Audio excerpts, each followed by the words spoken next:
Will I please start the prayers for today?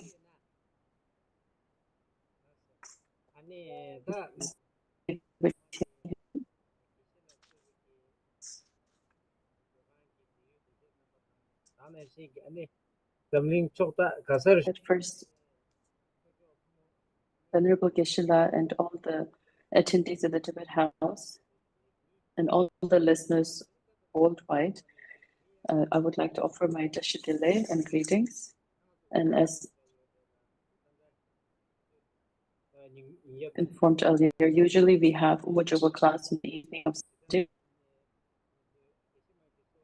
But instead of that, today at 3:30, we have this class as requested by Geshe-mati Zilhadu on the song for mindfulness as the guide of the middle way.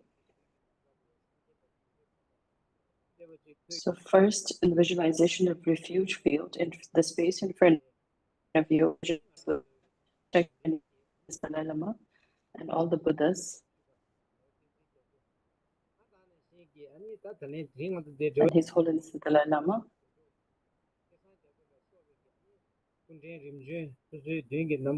And in relation to today's class, His Holiness the 7th Dalai Lama, Gesang Gyatso, mentioned that visualize them in front of you in the space.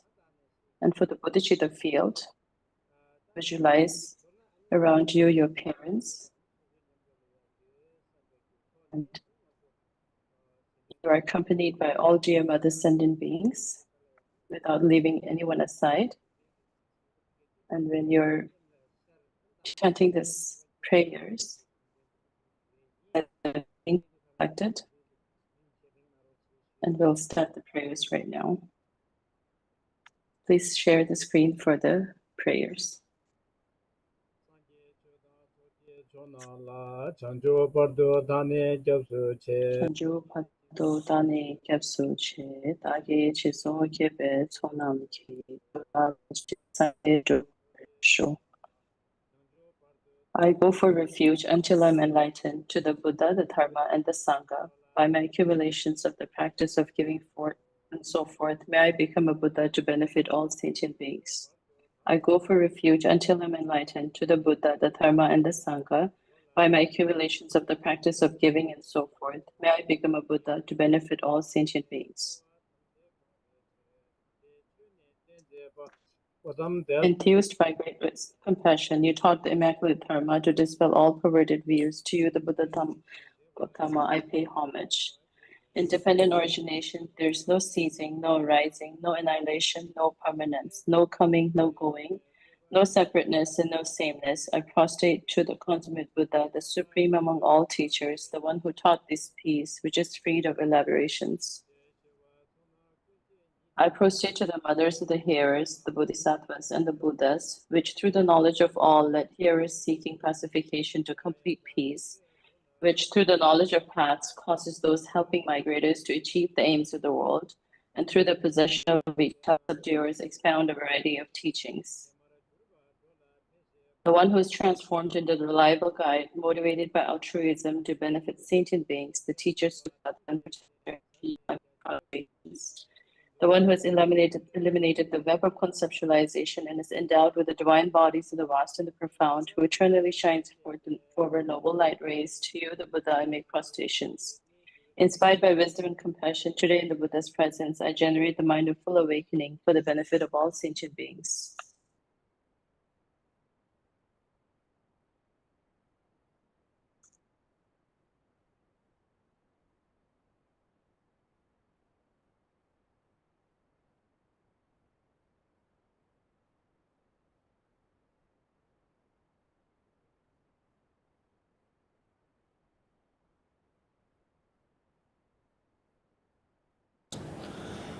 Om ye dharma hetu prabhava hetum tesham tathagato yavatat tesham chayo nirodha evam vati mahashramanaye svaha.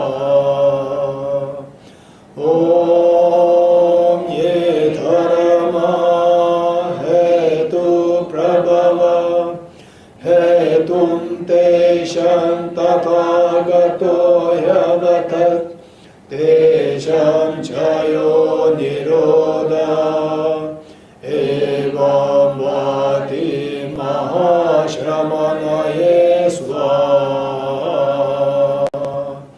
Om ye dharma hetu prabhava hetum tesham tathagato yavatat Tesham chayo niroda evam vati mahashramanaye swaha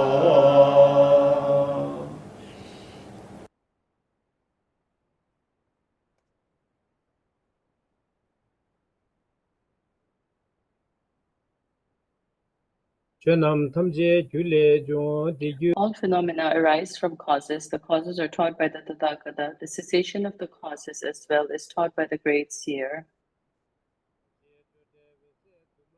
Profound, peaceful, elaboration-free, clear light, and non-composite, such as the nectar-like karma, I have discovered. Finding no one to fathom this teaching, in silence I will retire into the woods.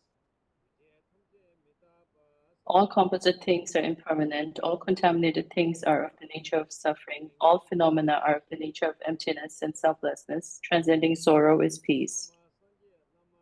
The Guru is the Buddha, the Guru is the Dharma, likewise the Guru is the Sangha. The Guru is the source of everything wholesome. I go for refuge in the Guru.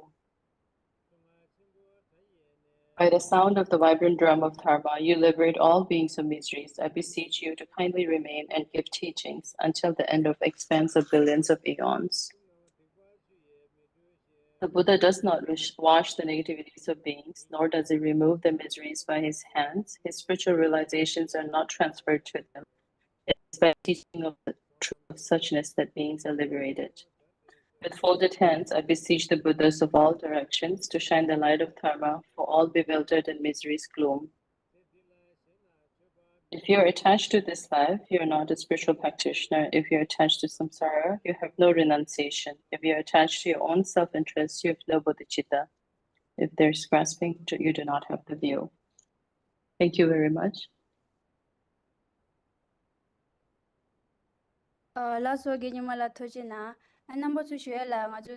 So, thank you very much.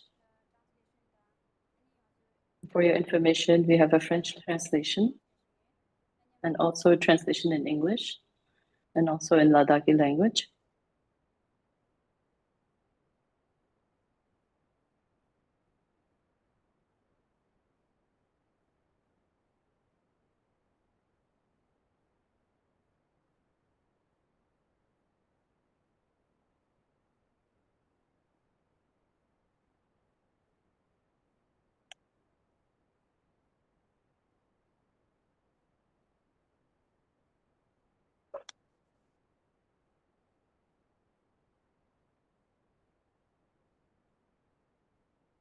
Genimala,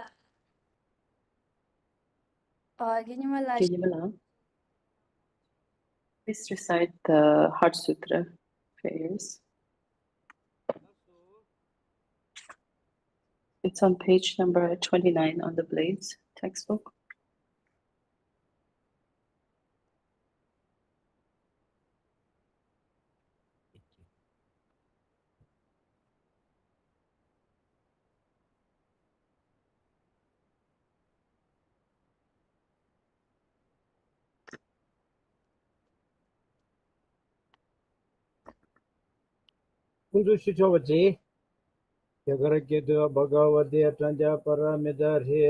The Heart Sutra, the Perfection of Wisdom Sutra, Arya Bhagavata Bhagya Paramita Hidaya Sutra.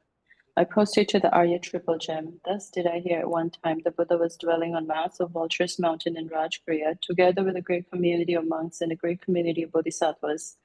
At that time, there was concentrated in the categories of phenomena called profound illumination.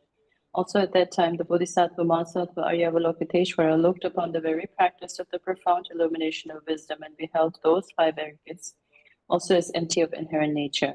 Then through the power of Buddha, the Venerable Shariputra said this to the Bodhisattva Mahasattva Arya Lokiteshvara. How should any child of the lineage who wishes to practice the activity of the profound perfection of wisdom train?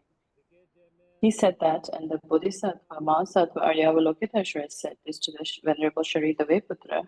Shariputra, any son of lineage or daughter of the lineage who wishes to practice the activity of the profound perfection of wisdom should look upon it like this, correctly and repeatedly beholding those five aggregates as also as empty of inherent nature.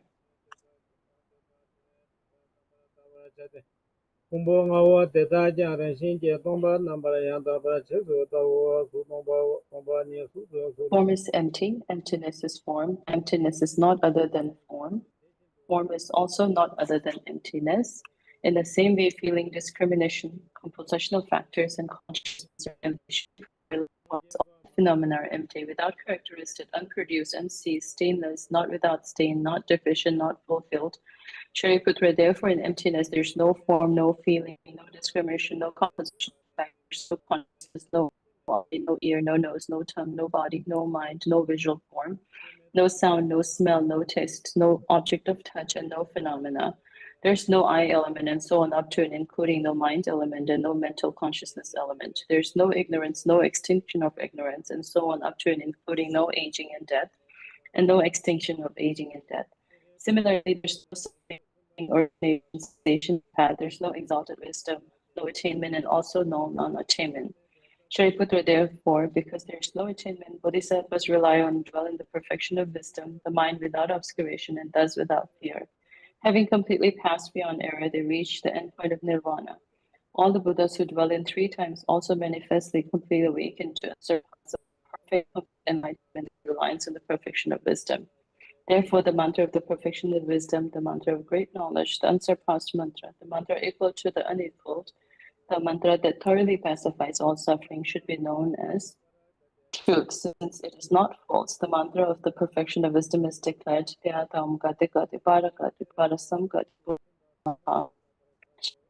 Bodhisattva Mahasattva should train in the profound perfection of wisdom like that. Then the Buddha arose from that concentration and commended the Bodhisattva Mahasattva Avalokiteshvara, saying, well said, it's like that, it's like that. One should praise the profound perfection of wisdom, just as you have indicated. Even the Tathagatas rejoice. The Buddha, having thus spoken, the Venerable Sharidaveputra, the Bodhisattva, Mahasattva, Aryavalokiteshvara, those surrounding in their entirety, along with the world of gods, humans, asuras, and gandharvas, were overjoyed and highly praised by Buddha.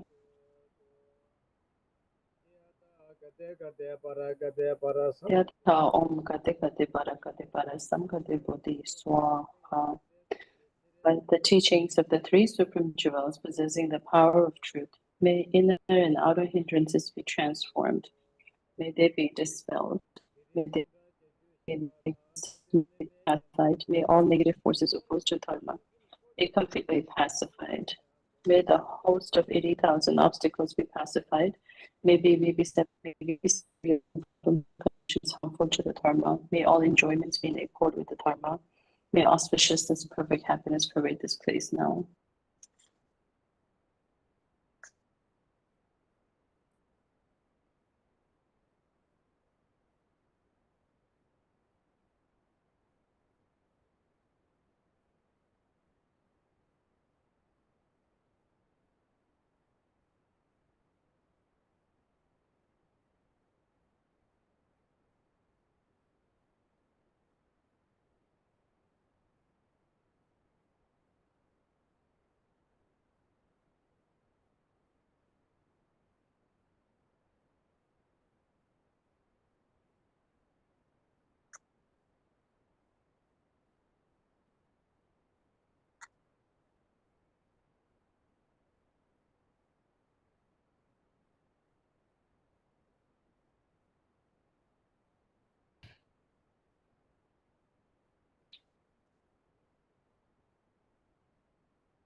First, let me speak a little bit for a few seconds in English.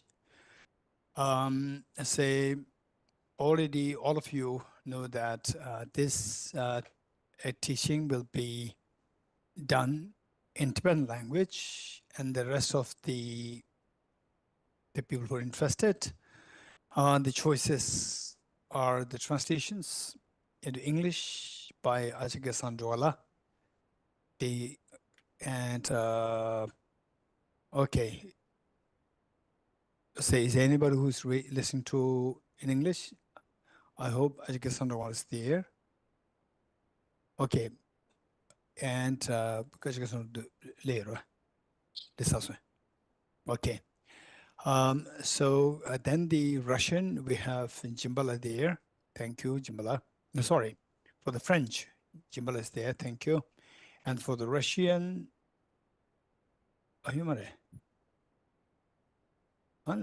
then, okay, English, French, and Ladakhi. So in Ladakhi, Stanzil Hadron is translating. So we have the 3 translations available.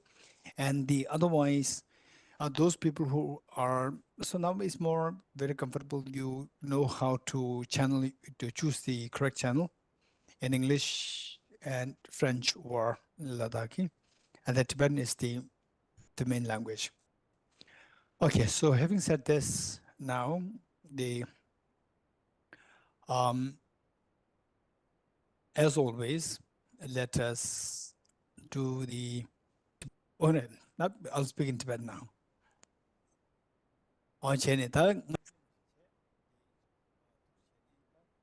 As usual, this time, a Song of Full Mindfulness is a guide to the middle way, composed by His Holiness the 7th Dalai Lama. But actually, Arya Manjushri has taught the teaching to Rinpoche, and the teachings that Rinpoche received was put down by His Holiness the 7th Dalai Lama, and we got this teaching passed down that way. And to avoid further details, Geshe Tenzil Hadrila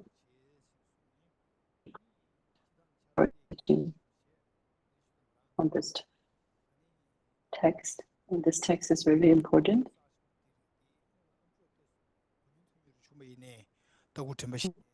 Kind of teachings, it is very good for us to have, to hear that, and also have a little understanding. There's not much of content in it, but to know what the main content in this teaching, and even having the opportunity to hear that is very precious. Today it's very auspicious that we get this opportunity to hear this very precious teaching. And as requested by Geshe-la, and as for myself, from His Holiness the Dalai Lama, when I was his translator,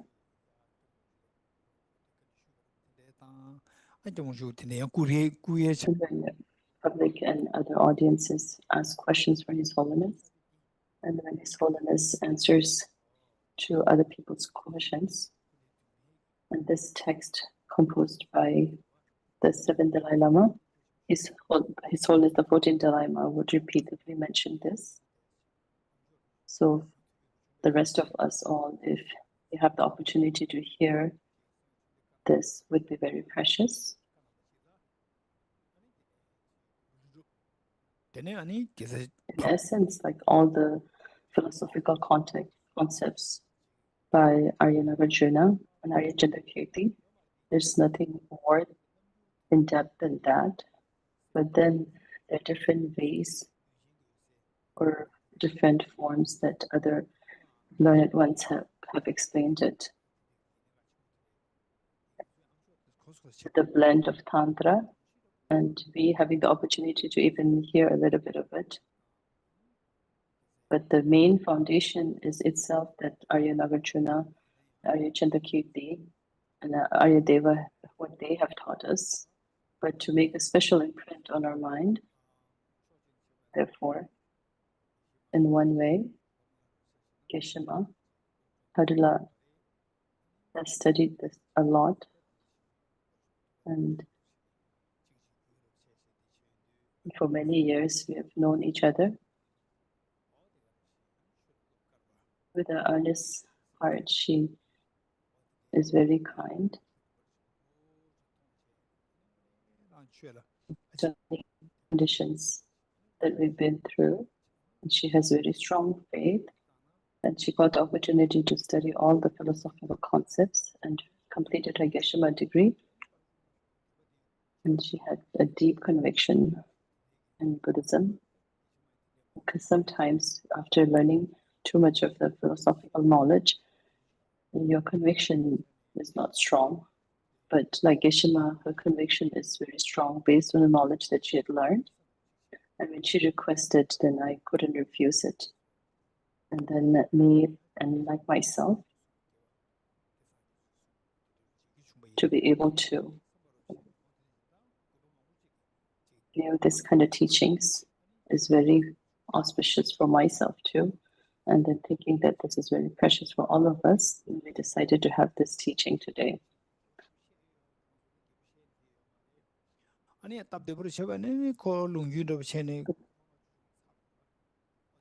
The teaching is really short and it could be done in 5 and 10 minutes if you want to do it in a short form. Due to His Holiness's gratitude, we're able to gather here. And then the Office of Tibet House's staff and their work. And non-Tibetan listeners listening in English or listening in Ladakhi or in French, they also have this knowing that it's His Holiness's Tibet house. They feel comfortable and attends the classes. And initially, the class was supposed to be in Tibetan only, but I knew there are for sure people who are English listeners and who would be very much interested to attend this class. And we were asking who could translate. And we were talking, and then we thought of Ajakisana. We also need somebody who would translate, and we requested Ajakisana, and she agreed. Thank you to her. And as for French, Jimbala is very exceptional. He's very good. He said Jimbala shouldn't translate that in French, but he should translate. That is very extraordinary. Since we first met 6-7 years ago at Kalachakra in the Buddhist center there, and at Nalanda, he was able to help many people. Very, very kind, very strong faith in the Dharma. And in the Ladakhi translation, I thought that it should be one in Russian translation, but I don't know why it was not available today. Can you tell me why? Is it because we failed to inform or request someone? Doesn't matter if I asked or not, but you should have asked me instead. If there's no translator in Russian, but it's okay, Bimbadula, you're new. That's for Ladakhi language. Hadula is here. Hadula is really strong faith in Karma. The translator. In my personal view, I'm very comfortable that translators are here, able to request Ajagisandala easily, and Jimbula also. Therefore, then this is the situation. So we can start. So we have this class, and then after this, we have the Omachupa class for the Tibetans. So we have to finish this and then also do the other class. So setting proper aspirations to begin this class. First, visualize all Buddhas and Buddhas and His Holiness the Dalai Lama. And in relation to the subject content today, and that started from Arya Jamajushli to Arya Maitreya, Arya Nagarjuna, and Chirumuche, to His Holiness the Seventh Dalai Lama Gesang Gyatso, and all the lineage teachers.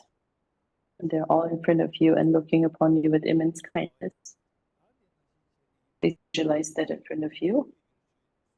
Likewise, for the Bodhicitta field, including your parents and your family and kids and all mother sentient beings are besides you. And the purpose of the practice, try to manifest the Buddha nature within you. And in order to do that, and in order to manifest the Buddha nature within you, the song of mindfulness that we are learning today, we will learn about the bodhicitta, emptiness, and tantra, and that the Buddha nature within us will proliferate to help all sentient beings. May I become the Buddha? Please meditate on it for a little bit.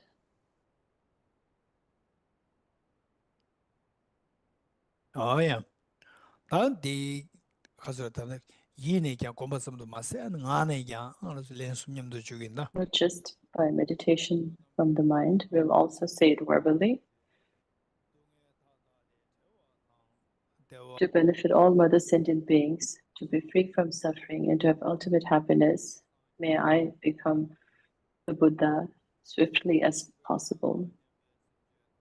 For the benefit of all mother sentient beings, to be free from all suffering and to have ultimate happiness, may I become the Buddha as swiftly as possible.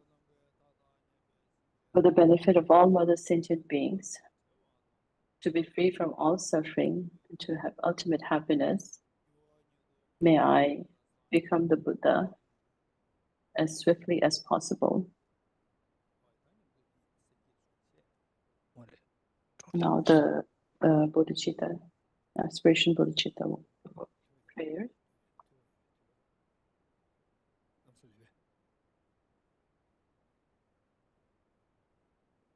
Maybe headphone toy, headphone. The receiver toy. You.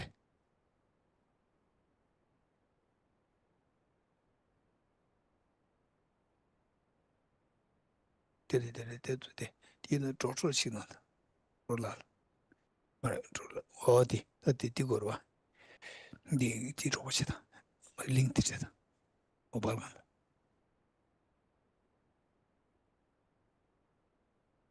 Saturday, oh,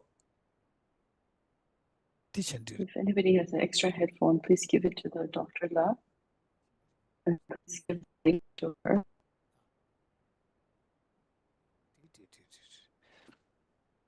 Also, Tacheni, Tasim Lamtushin commercial, that's the Casure, not that The aspirational bodhicitta vows.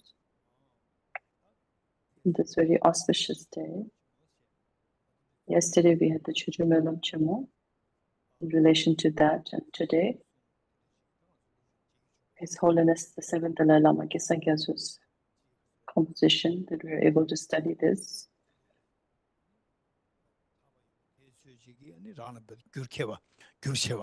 And then as much of a proper motivation you can set, that much you would benefit from this.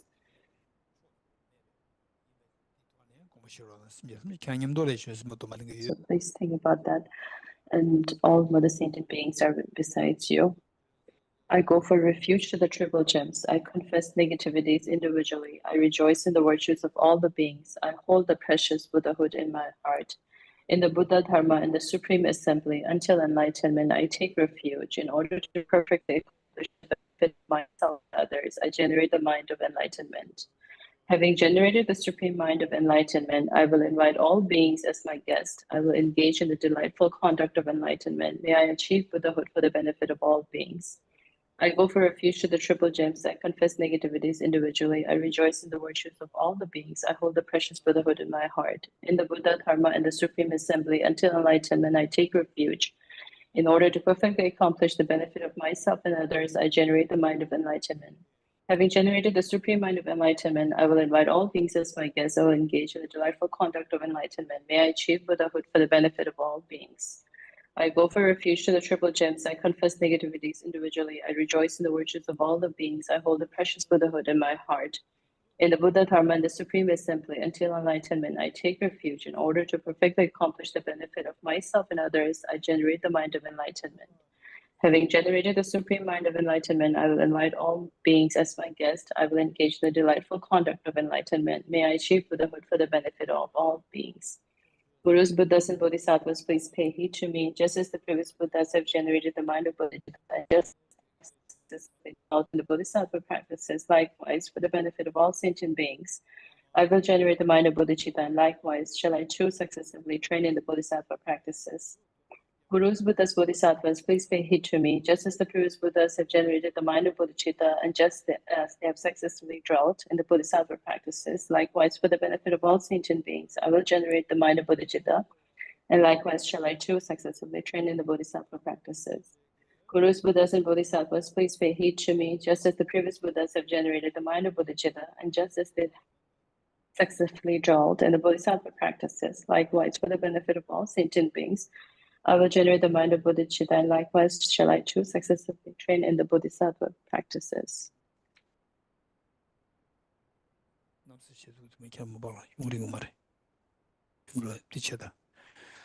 Okay. That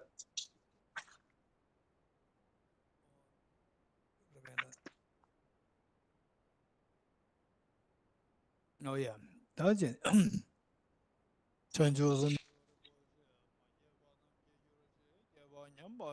May the Supreme Bodhicitta that has not arisen arise and grow, and may that which has not arisen not diminish forevermore. Beyond utterance, thought, and expression is the perfection of wisdom, which is unborn, unceased, and has the nature of space. It is the object of apprehension of self-realized wisdom. To you, the Mother Buddhas of 3 times, I pay obeisance. Paragate Parasamgate Bodhisvadyata Om Gate Gate Paragate Parasamgate Bodhisvadyata Om Gate Gate Paragate Parasamgate Bodhisvadyata 어느 수다치는 온수 두신다. 언데다 라벤나. 언제 IT 플롭 dansa.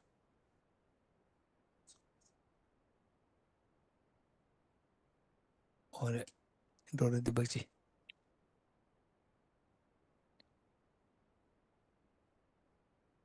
오래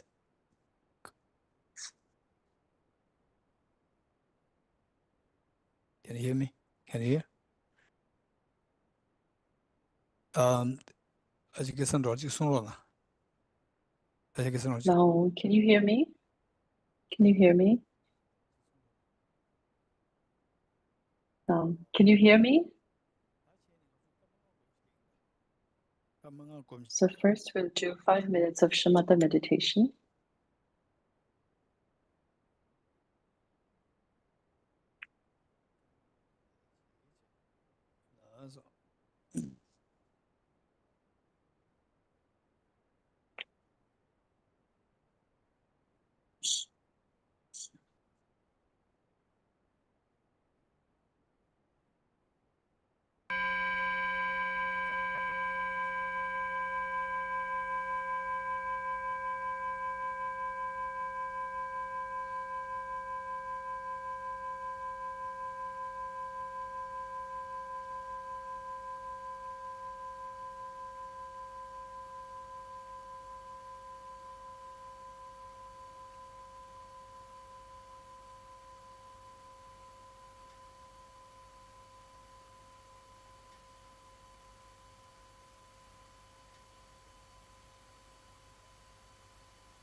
Also, Tujana.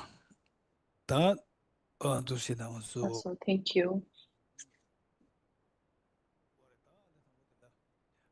Umetati So at first, the view of the middle way, a song of the full mindfulness.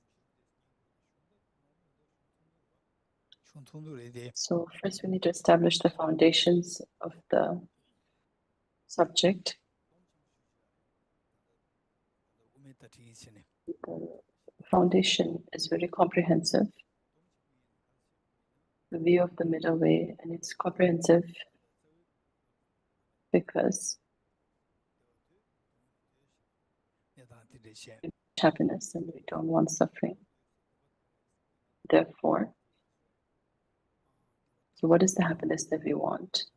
So we want the ultimate happiness, the happiness of the enlightenment.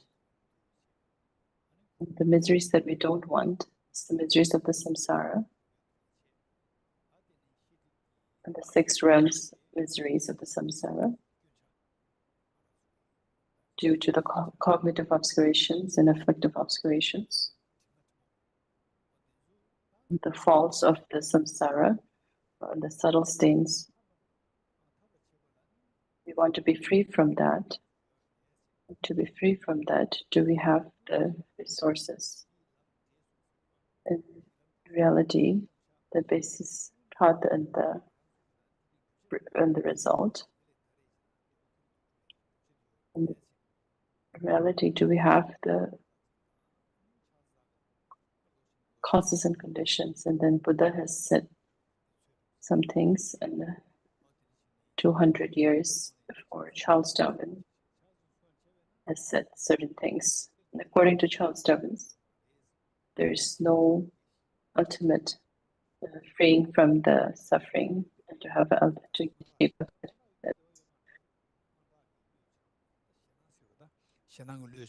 because our fear and the desires and emotions, there's no way to get permanently rid of them because of human evolution. We need that. We have that emotion in our mind, and there's no way to permanently delete that. We need that as a living being to flourish our species. That's why we need those kind of emotions. Without that, we won't be able to survive.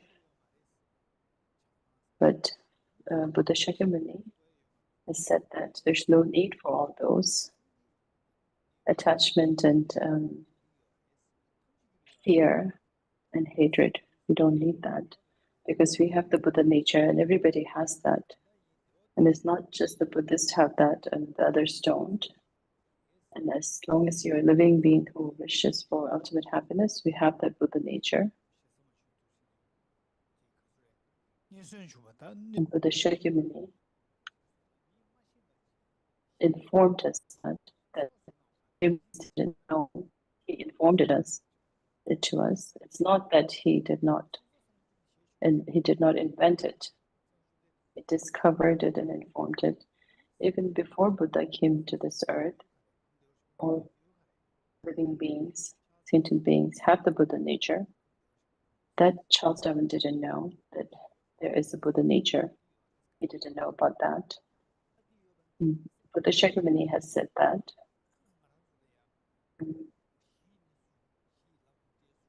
That helps to remove the stains of our mind. So that helps us understand the basis.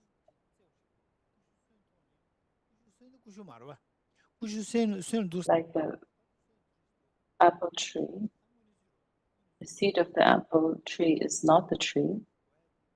So based on the seed of the apple, we have a question that would the fruit apple will arise from the seed.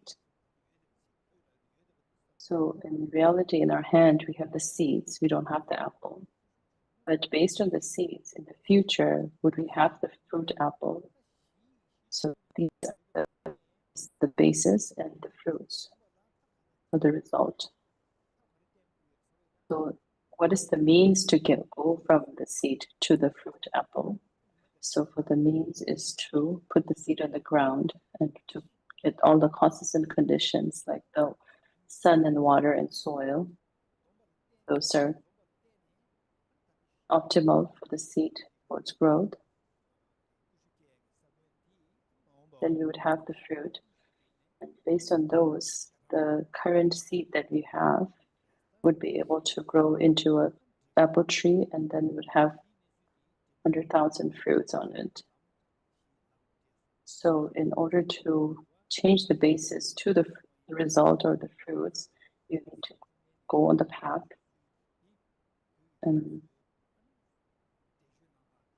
Tibetan learned ones, they have described this as basis, path, and the fruits. So it's for the basis, in all of us, we have the Buddha nature, and all of us. Some people think that, oh, I'm good at nothing, I have no capacity to do anything, and this samsara. They won't say samsara, but they will say this life, there's no purpose, I'm not good at anything, I'm not good looking, and all bad things are happening to me, and get very frustrated. For these people, they don't realize that you have the Buddha nature. And once you realize that if you have the Buddha nature, you would not get frustration. No matter how bad situation, position I am in, there are a lot of people who are very wealthy and powerful, but I have the Buddha nature. And my Buddha nature is not inferior to someone else, or someone else's Buddha nature is not superior to my Buddha nature. It's like a diamond that is in the garbage. And a diamond that is in the garbage compared to a diamond that is in a very luxurious store, the value of the diamond in the garbage is garbage. But someone who knows about diamonds, the diamond in the garbage, if you polish it and you leave it in the store, it will have the same value as the one in the store. So there's no difference. So people with a small capacity of thinking, we think that the one in the garbage is less value and the one in the luxury store is more value. But the Buddha nature that is in us and the Buddha nature that is in the Buddha, Buddha has said that it's same. There's no difference. But we, because of our lacking capacity, we think there's a difference. So the basis is the reality that current situation you are in. The current situation is that we have the Buddha nature. Because we have that, then our desire to have ultimate happiness and to be free from all sufferings. In short, to achieve enlightenment, we would be able to accomplish that.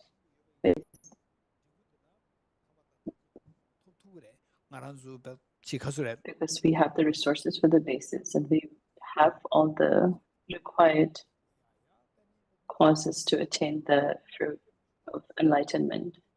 Even though it does appear that everybody around, it looks like we have to shed tears. You look at yourself, it feels like you have to shed tears, and everyone around, your neighbors and everything.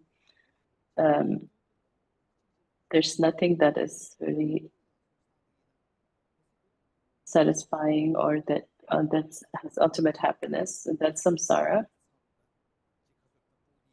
As a parent, first you worry about the child to get older, and once he gets a little older, you worry about him to study.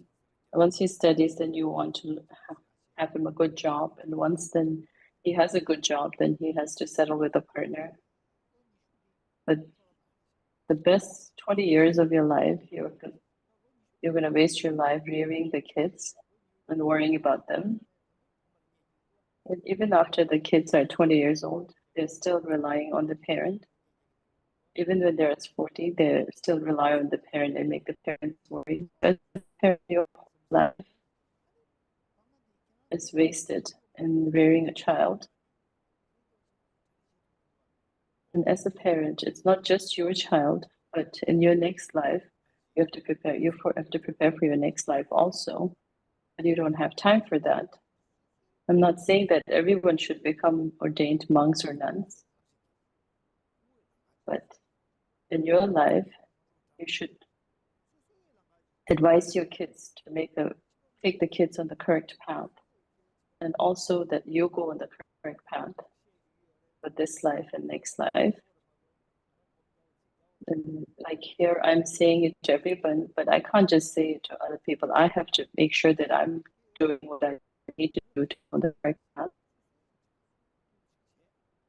So while advising other people, you have to do your own things to go on the correct path. And going in the correct path is to study and understand the karma. So as part of the basis, we have the Buddha nature. And then for the results or the fruits, we want the ultimate happiness, that's the enlightenment. And the path going to that. So it's differentiated in these three ways. So the root text, it's in the place on 195 page. A song of full mindfulness. The first mindfulness of the spiritual mentor is viewing your teacher as the Buddha. So the Buddha nature, even if you study Buddhism or not, it's always in us. So what we need to do and what could improve on is the path. Even if you work hard or not, we already have Buddha nature. And then if you work, even though you would work hard or not hard, the ultimate fruit of happiness, ultimate happiness and enlightenment, it's not in right now. So what can we do today and right now is the path. So the path is divided into three ways. And Jirumbuche has said that, and Jirumbuche has a specific reason to say that. It's three principal paths.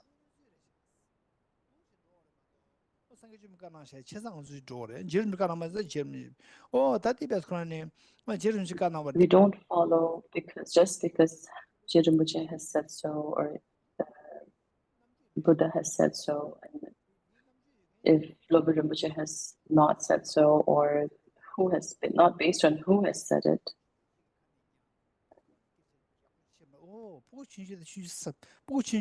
For the wise, even the little kids,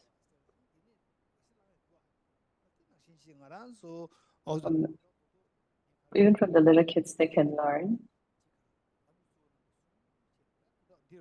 So the three principal aspects of the path.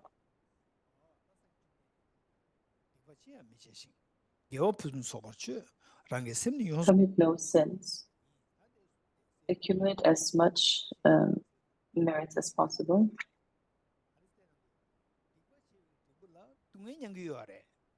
Do not commit any non-virtuous actions. Perform only perfect virtuous actions. And why do not commit any non-virtuous actions is because you would have suffering because of that. So if you don't want suffering, then stop your non-virtuous actions. The very reason you have suffering is the non-virtuous actions. That's why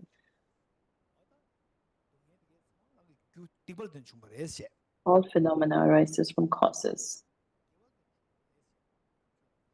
All sufferings arise from non-virtuous actions,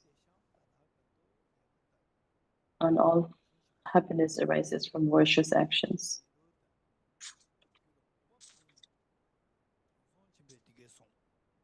The causes are taught by the Tathagatas. The cessation of the causes as well is taught by the great seer. All phenomena arise from causes, So we want to investigate what are the causes. So what are the causes? Buddha Shakyamuni said, do not commit any non-virtuous actions. The wish to be free from suffering. The wish to be free from suffering. To be free from the causes of the suffering. What is the causes of suffering? Is the non-virtuous actions. That is the renunciation. If you want ultimate happiness, then the causes for the ultimate happiness: perform only perfect virtuous actions. And among all the perfect virtuous actions, the best action is the great compassion. And among all the actions of the Bodhisattvas, the greatest act is the great compassion. And based on the great compassion, you grow bodhicitta. When you grow bodhicitta, then you have perfect virtuous actions. That's why you want to follow the behaviors of the bodhisattvas. And the behaviors they do and the merits accumulated by the bodhisattvas is thousands, ten thousands more than the Shravakas and the Pratigya Buddhas.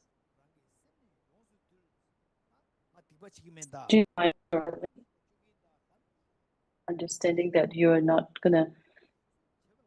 just gonna say that you're not gonna commit non-virtuous actions and perform only virtuous actions, but how do you do that? Is by changing your mind.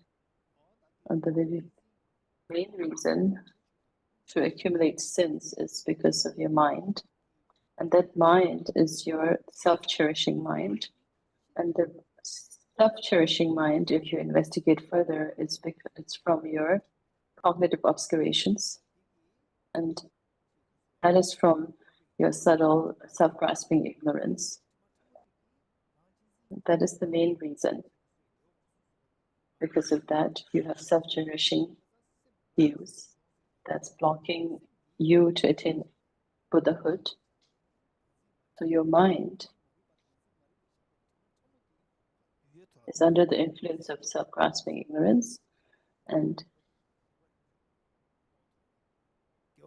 from philosophical view, you want to subdue your mind.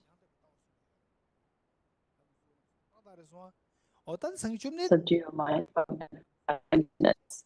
That third path of the principal aspects of the path. And with those three on the path, to be stable, we want to do samatha meditation.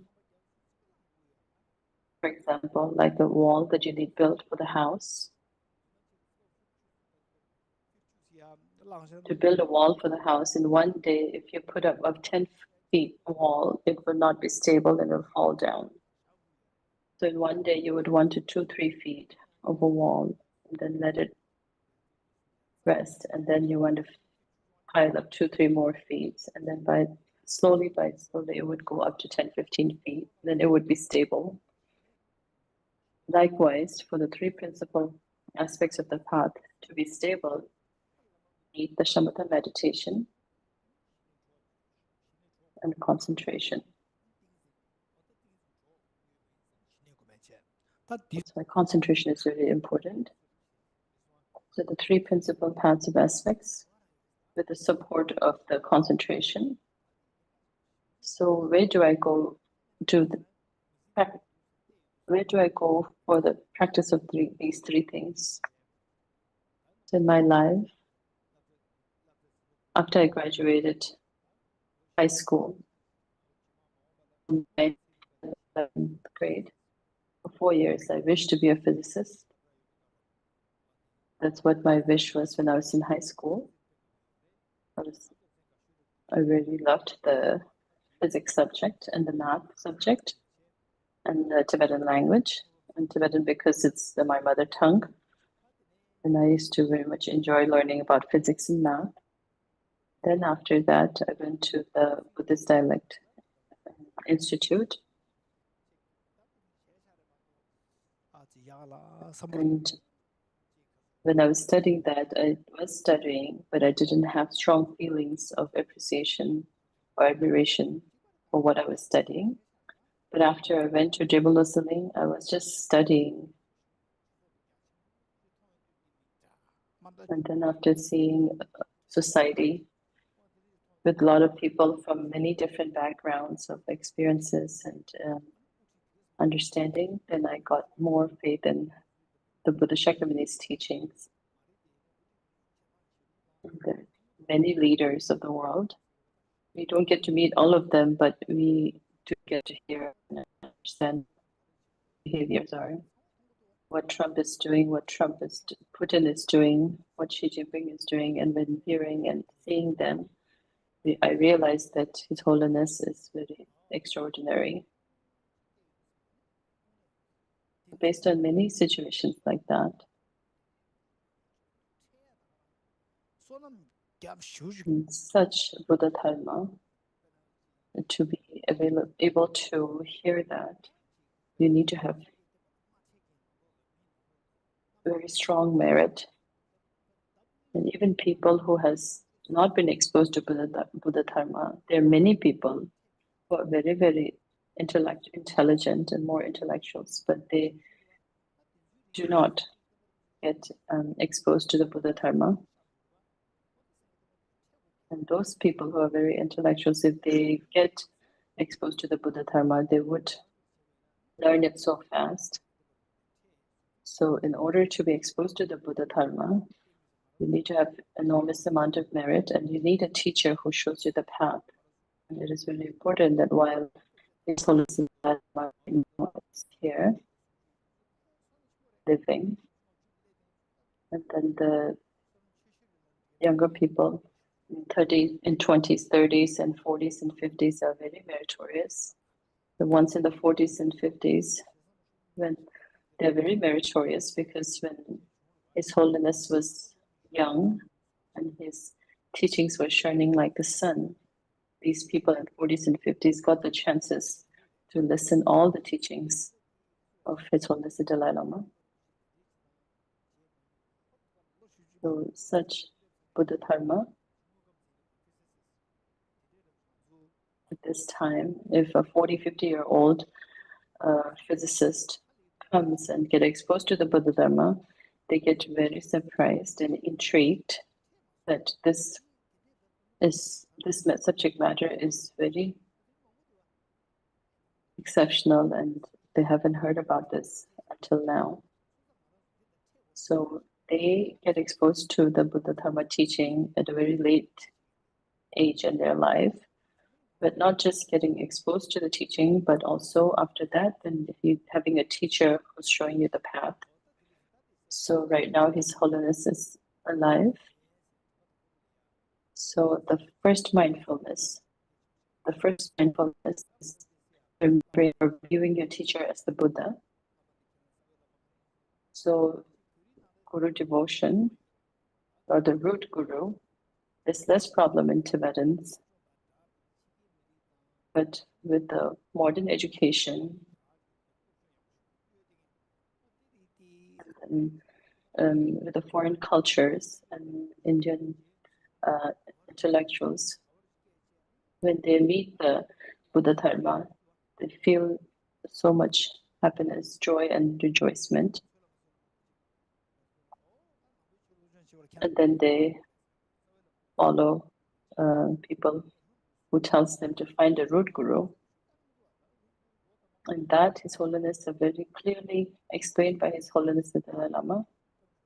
And there's no other root Guru other than His Holiness the Dalai Lama. And His Holiness the Dalai Lama says that there's no need for root Guru. At first, you study yourself, and then you can check among all the lamas who is a good lama and who you get good lama. In actuality, we don't need it, because while His Holiness is alive, we don't need anyone else other than His Holiness as a root Guru. But if you really need it, first make sure that you study the Four Noble Truths, the bodhicitta, emptiness view, and the the four seals, and the Buddhist psychology, all those subject matters, if you study well, and then you'll be able to find out if that certain Lama meets your views, and you're able to have faith in that Lama. Once you have faith in the Lama, then it has to be very steady. It should not be like a dog is meeting a lung to eat, that you jump upon it right away. So this is very important. The first mindfulness is and in English, the blaze, the non-dual Buddhicitta. I think I translated that. It's been about 20 years ago. And the translation that I did, the section headings in the blaze, and the section headings in the Tibetan text and in English is a little different because, and there's a reason, because the original text that I looked at, the original Tibetan text I looked at when I did the translation to the English, is a different one.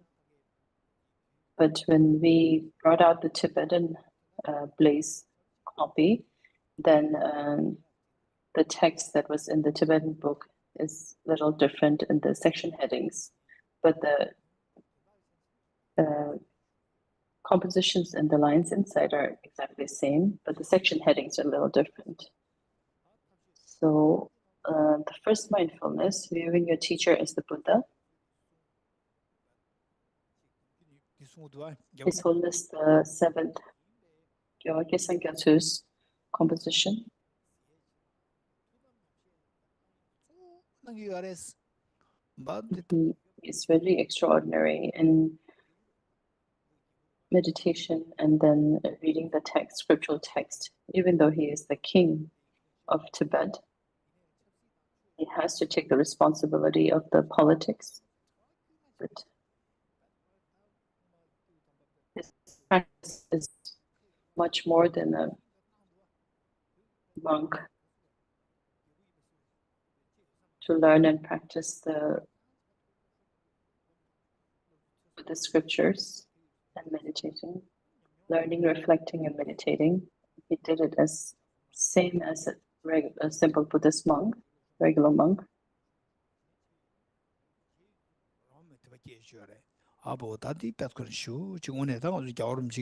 So for the people who have learned really good text, when they view this teaching, this composition, automatically they can see that the composer is the one who has very good, not just learning, but experiential knowledge.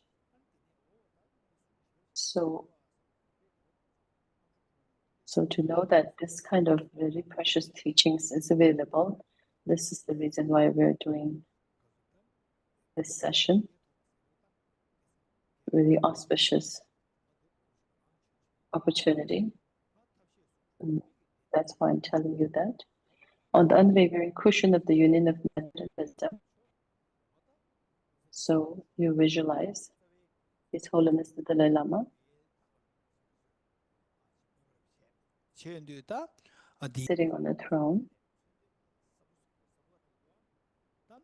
These are all representations. And the cushion of the throne has to be very steady.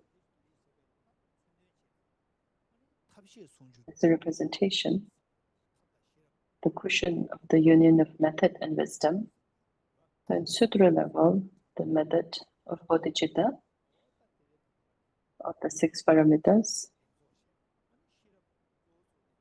and the wisdom of emptiness, and the wisdom of direct realization of wisdom of emptiness. And both of them in the union, that is unchanging, unwavering. As compared to us, we study something in the past, and if you don't study for a few days, we forget. But unlike that, it's very unwavering, steady union of method and wisdom. represented by the cushion. So the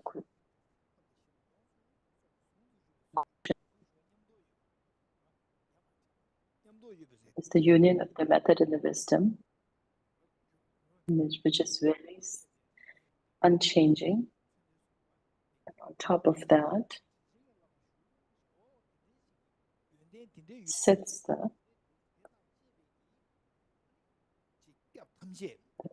with such qualities of bodhicitta and wisdom of emptiness, sits a kind Lama who is able to protect you from, and whose embodiment of all the Buddhas.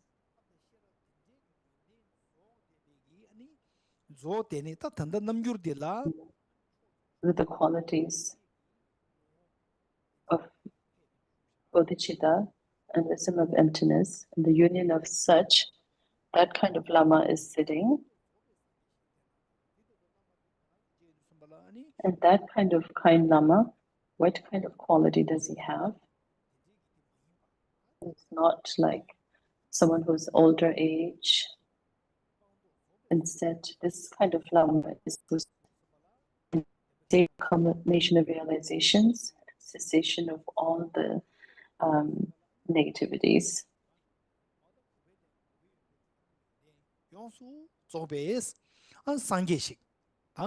Who has culminated the realizations of all the paths and the cessations of all the obscurations. That kind of Buddha. The kind Lama is that kind of Buddha with such kind of qualities. It's not an ordinary Lama. When you see His Holiness the Dalai Lama, he's not an ordinary person. He's the one who is a Buddha in the state of culmination of realizations and cessations. Beseech him in the light of admiration. This is very, very important. When you view your Lama with thoughts of shortcomings or cynical thoughts,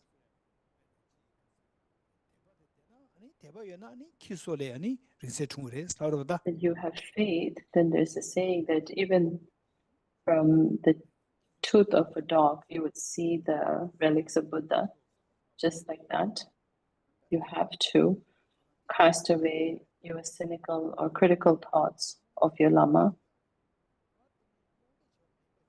There's one way you go by blind faith, and there's one way you go by faith based on knowledge. The reason is we're like thirsty looking for the well. For example, like the waters in the Himalayas. There's so many water up there, but in the south, there's no water. So likewise, we are the one who wishes for the water. We need pipe from the Himalayas. So your Lama is like that pipe. And if you criticize the pipe, then the pipe will not be there. Then all the available water will not be able to be channeled to you. So if you view with cynical or critical thoughts of your Lama, then all the good qualities of Buddhas and your Lama will not be bestowed down on you. So your Lama, kind Lama, is just like that pipe that channels down the water. There are people that are like, it's my Lama. The other Lamas are not Lamas. This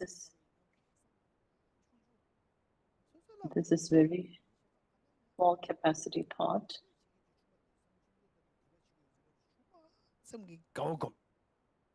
Any individual who is respecting and following Buddha, rejoice in them. It doesn't matter if they have knowledge or not, but if they have faith in Buddha, it's very good to benefit all sentient beings, to help other beings, and that person is helping his surrounding 5-10 people. So that itself, you rejoice in their act. And acting like that is not my Lama, this is different, then we are blocking our own way. Beseech him in the light of admiration by casting away cynical thoughts. So after knowing the Dharma well and meditating on bodhicitta and meditating on emptiness, and then you can see him in the light of admiration. Just like for yourself, just Milarepa had said, so like all good things or bad things he experiences, those are all scriptures that he can learn from. Even if there's a bad situation, a bad thing, he can learn from it. This is an opportunity for him to learn from it. Seeing those bad things, you realize that you shouldn't do like that. And if you do things like that, you would have problems in the future. So this is very important, including for me. I also have many teachers, and I also have to view them correctly. For example, Juzu Marpa and his teacher Juzu Narupa. They have met him many times, when for the last time, Juzu Narupa told Juzu Marpa, the second last time when they had the meeting, Juzu Narupa tells Juzu Marpa that you have to come see me one more time.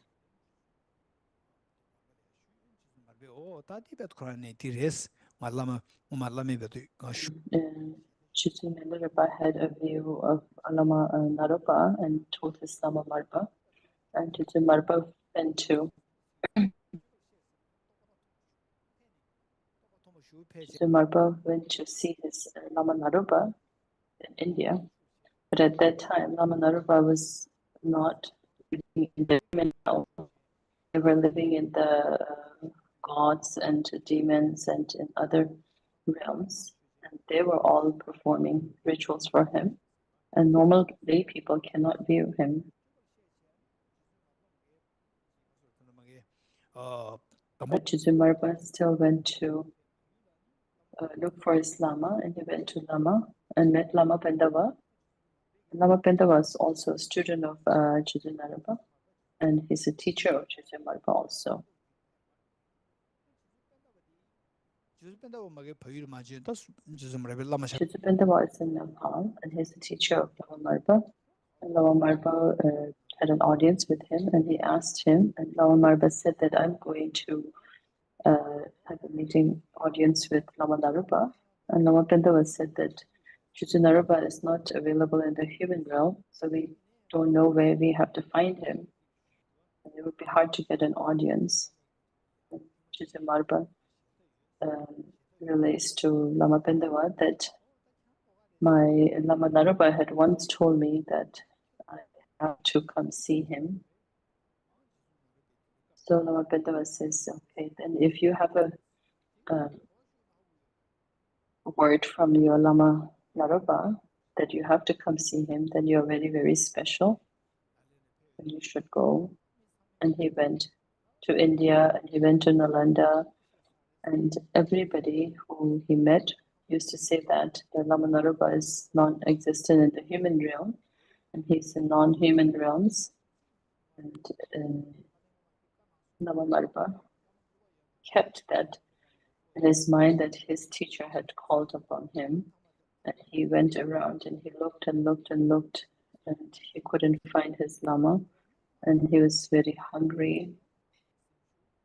And then on the roads, he slept. And then under the trees. He slept. When he looked, he could see the mandala of the Shriheruka, of the Yidam deities. He could see the mandala of all the Yidam deities. So Lama Marba said that if I don't have my teacher, I don't, even if the deities are present for me, I don't care. So I'm not going to proceed to the Yidam. If I don't have my Lama, there's no benefit of having the deities.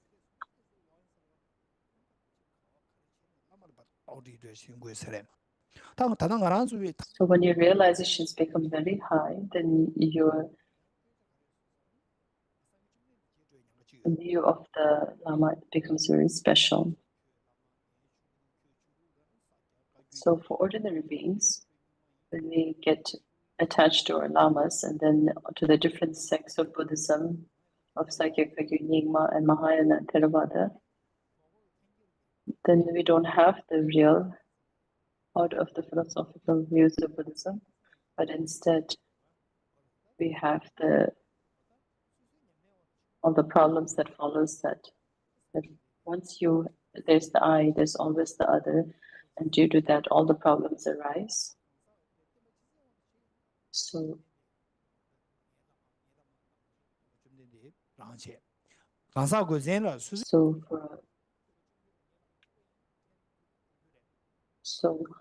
for the general view, Buddha is your Lama, and for your specific needs, then your Lama is the form of the Buddha. In these days, they talk a lot about mindfulness. And the true mindfulness is remembering your teacher as the Buddha. It's not, mindfulness is not when you have called it walking meditation, when you put your left foot out and then the right foot. Those are for like the first level ordinary people. And more refined mindfulness is being mindfulness about compassion, and mindfulness about emptiness, and mindfulness about your teacher, mindfulness about remembering your Buddha.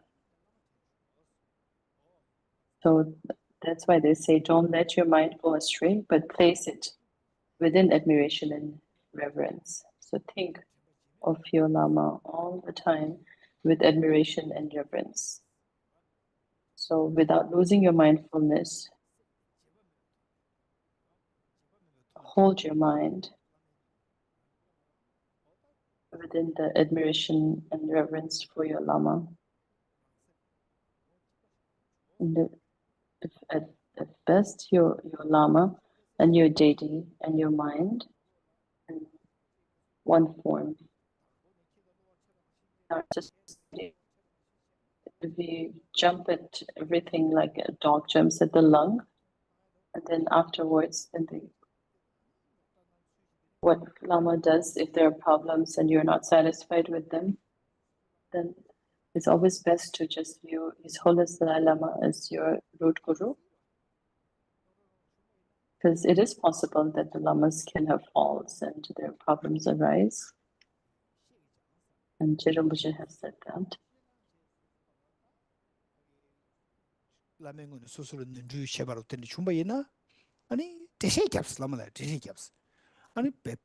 has said that if there are faults that are not in congruence with the scriptures, then you have to explain it to your teacher. There's no need to be angry or hate them or lose your faith in them. Instead, you can talk to them, to your Lama.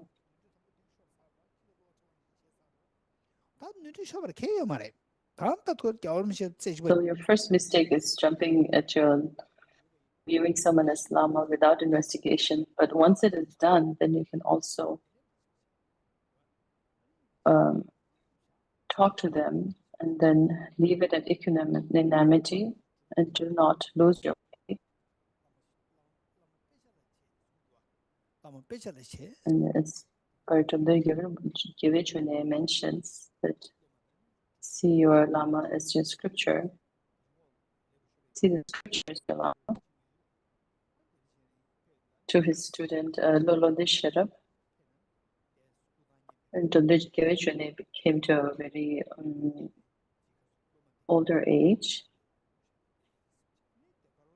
So then he was laying down and he laid his head on the lap of his student.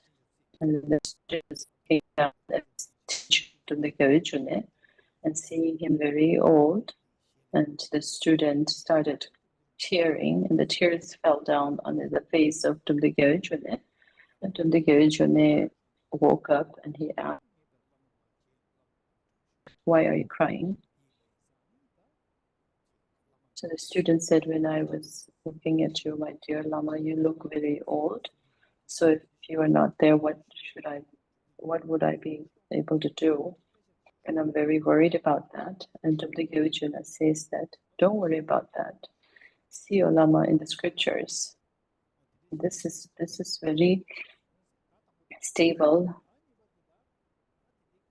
So the first one is that. So the second mindfulness, based the root of the path is the Karaguru devotion, and with proper reliance on the teacher.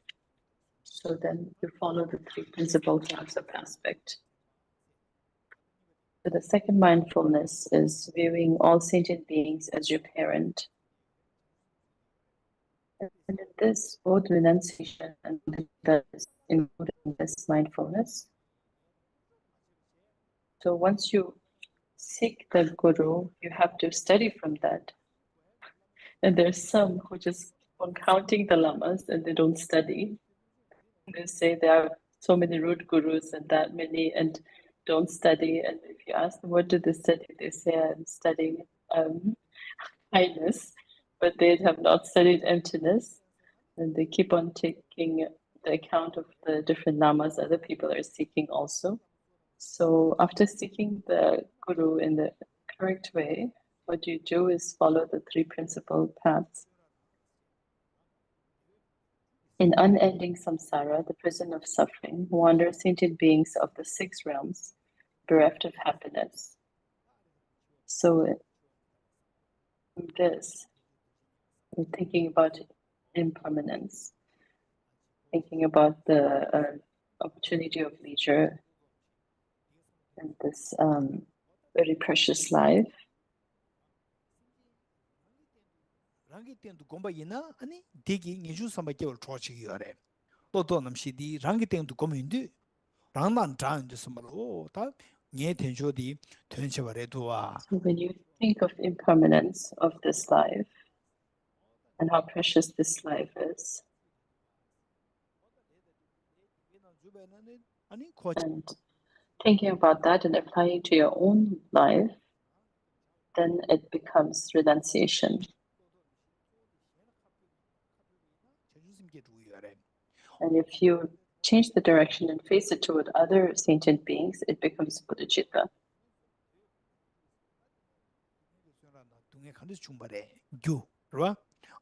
So in this samsara, the prison of suffering, where did that suffering came from? So the cause of suffering. So once you're in the dream,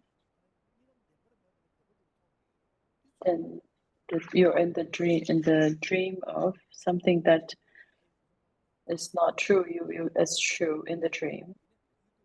So you don't have to run from the ghost dream, but we still run. The Arjuna is saying,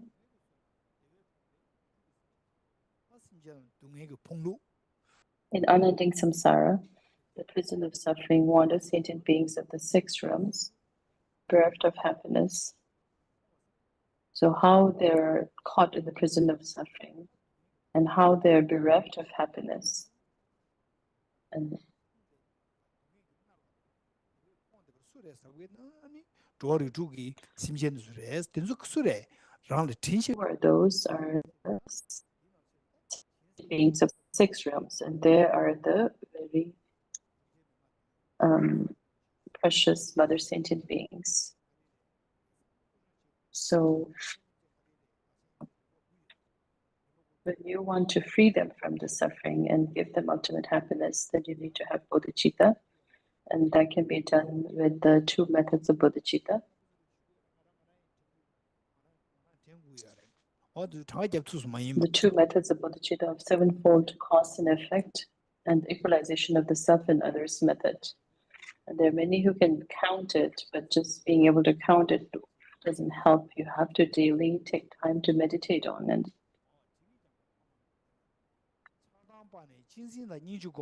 They are your parents who reared you with affectionate kindness. Meditate on compassion and affection by relinquishing attachment and aversion. So, on the sevenfold cause and effect, the first the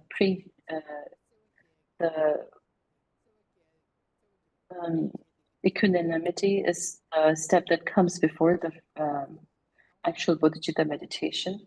So, in that meditation, in equanimity, you will relinquish the attachment and aversion. And my sister's kids, mostly my brother's kids are at some other place. So my sister's kids would bring their friends with them to my living quarters. And when I give my niece 100 rupees, and if I give 100 rupees to my niece's friend, then my niece would say that you are my uncle, you gave me 100, why are you giving 100 rupees to the other child? You are not his uncle. And they were little, so I can't explain to them, but like that, as much as possible, try to reduce that attachment and aversion. And unless you try to do that, and if you say that this is the way of a human life, to have attachment and aversion, then you are swerving away from the bodhicitta practice. So even if in this life you're related, you don't know in other lives what they've been. It's like the saying of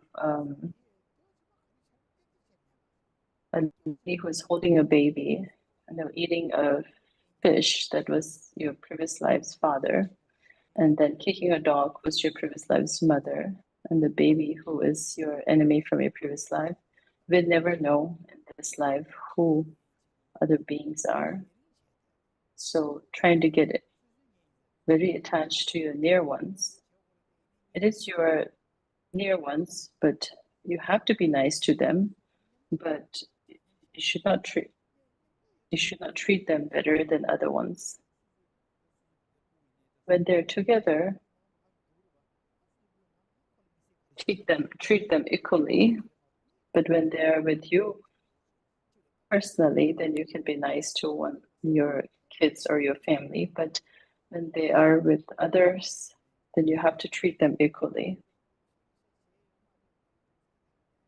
And I don't mean that don't treat your kid well or anything. It is not like that. It is very important. Someone is your child because of your karmic connections. Otherwise, without karmic connections, they would not become your kid. And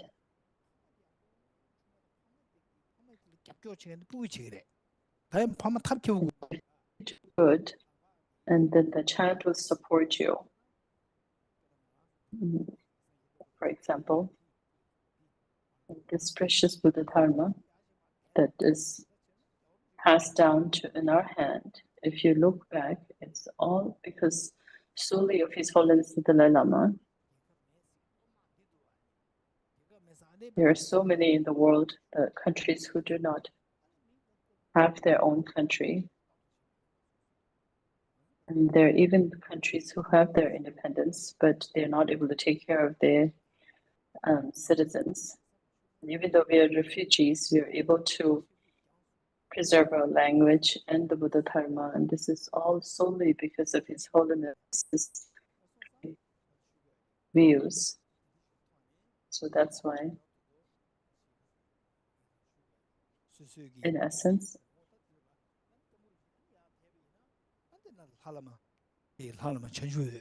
And then if you trace it back more from His Holiness, Lama Chanjuyu, the teachings he got in Tibet was because Lama Chanjuyu sent for people to invite Lama Atishan to Tibet. And Lama Chanjuyu, he was not a monk, he was not a practitioner at first. So how did he do such a great act of inviting Atisha and reviving the Buddhism in Tibet? It's because of his uncle Lama Yeshiyu. So due to the advice of Lama Yeshiyu, Lama Chanjuyu is that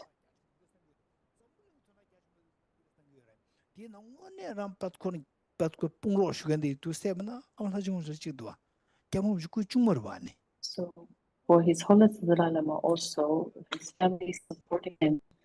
There is Jitapamana, his sister, who has become a main supporter of his practice. So just like that, your kids also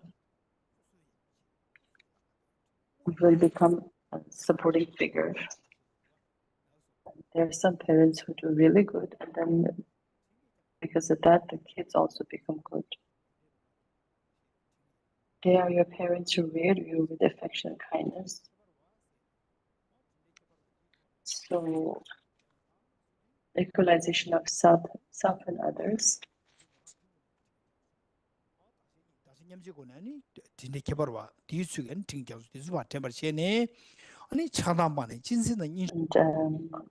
equalizing self and others, you meditate on compassion and affection by relinquishing attachment and aversion.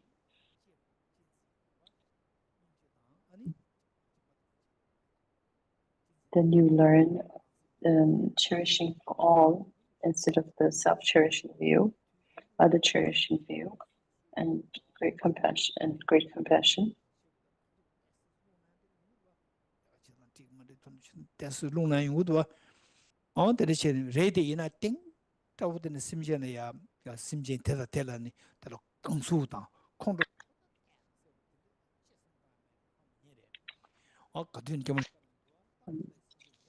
There could be some disappointments and problems you can have with other people around you, but don't have a hurtful feeling that you would want to revenge on them. And the main thing that's causing us suffering is the self-grasping ignorance. And likewise, there are a lot of people who have bad behavior, and they are like that because of their self-grasping ignorance. And we understand that.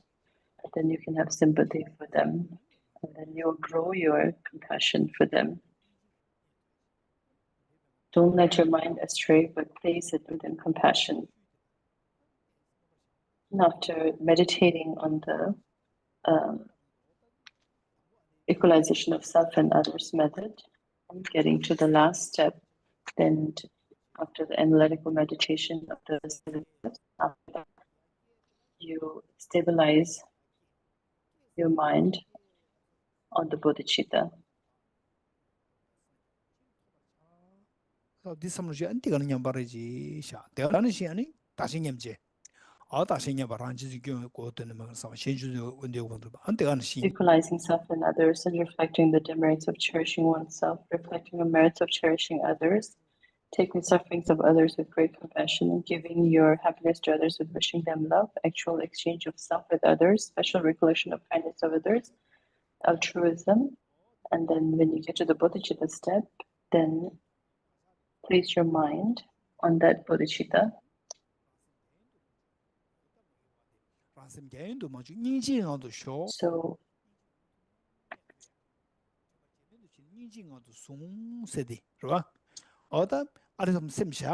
So through not losing mindness, hold it within compassion.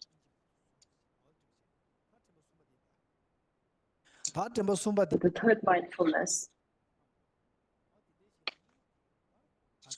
shows the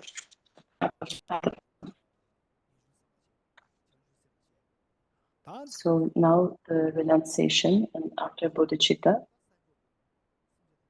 and with that, may I become Buddha to benefit all sentient beings. And how would you like to become Buddha? You would want to do it as swiftly as possible. And to become enlightened, the enlightenment comes from your mind.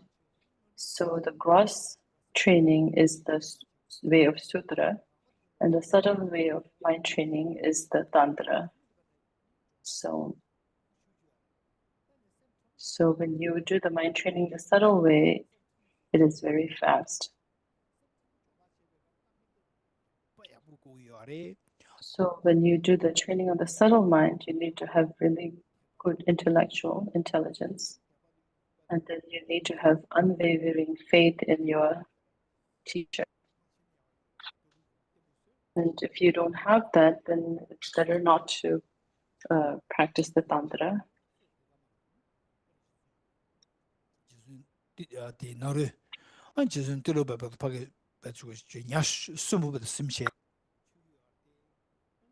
So when Jizu Rupa sees his teacher Jizu Rupa seeing him eating raw fish, his faith to his teacher is not lost.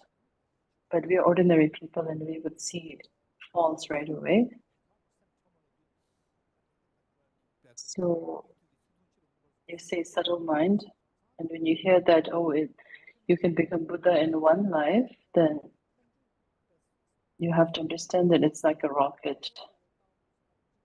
And if you go on a bicycle, if somebody hits you with the rock, there's not much danger. It would not cause you too much damage. But when a rocket is flying, a small piece of rock can really blast you. So just like that, a person who's on the tantric practitioner needs to have great intelligence and be able to control your mind, and you need to have bodhicitta. Or you can have from previous life karmic connection with a very special Lama and a student, like Jizu Melirebe followed Jizu Marpa and Jizu Marpa followed Jizu Narapa. Just like that, very special karmic connections.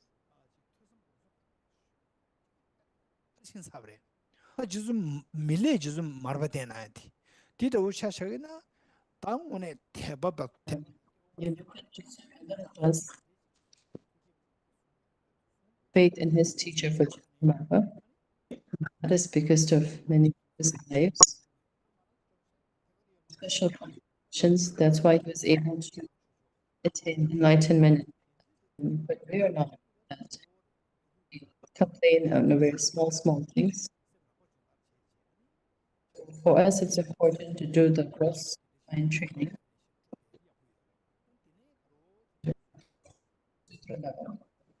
And then based on our experience, the mind is getting stable. And it's getting stable with devotion and also rituals. Then you pray, you make aspiration prayers that in future that I be able to practice Tantra.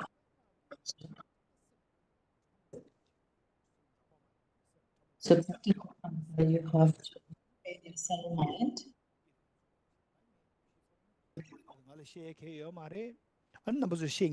Don't have the ability to go in much detail and not be also.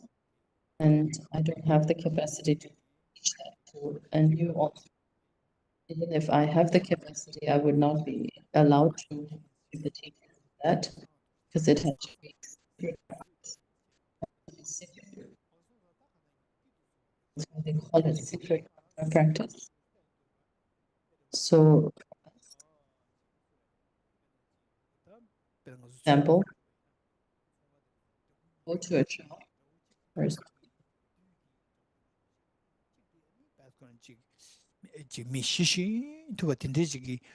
two statues. One is like a demon, it's a very peaceful looking person.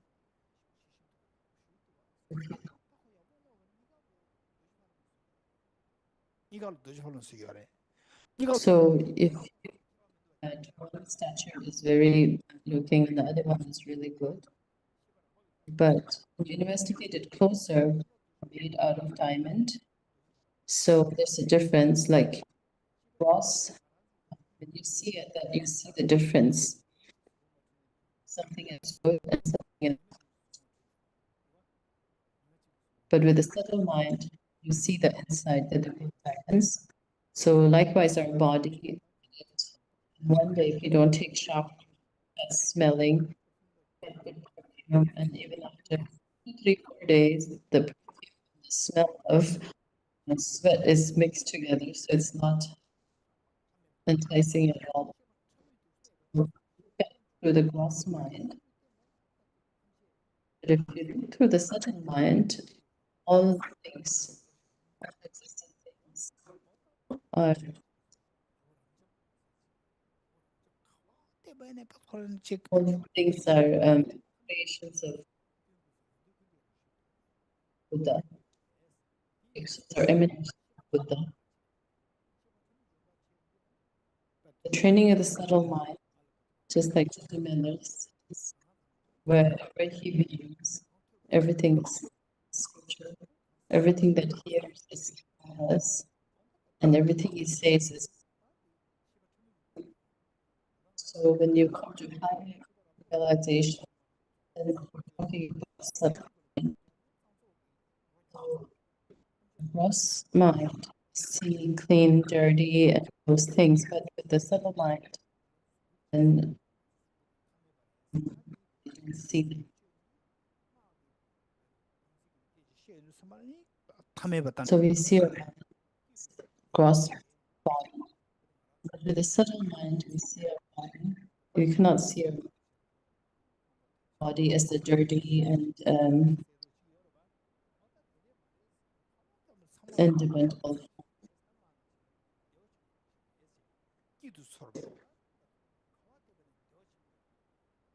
The celestial mansion of great bliss, joyous, see it's joyous.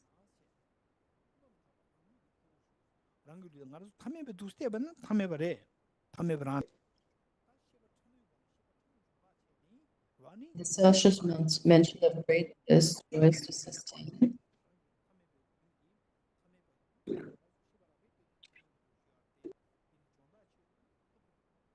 There exists the divine form of your body.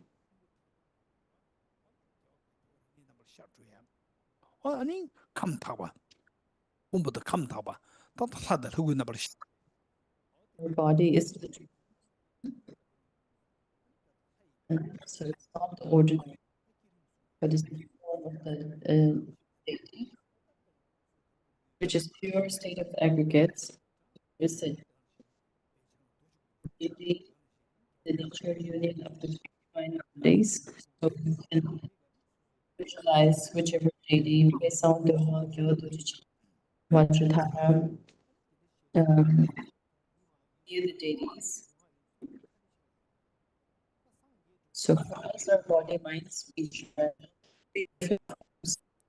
get enlightened. Mind, body, speech becomes one as the three divine bodies. So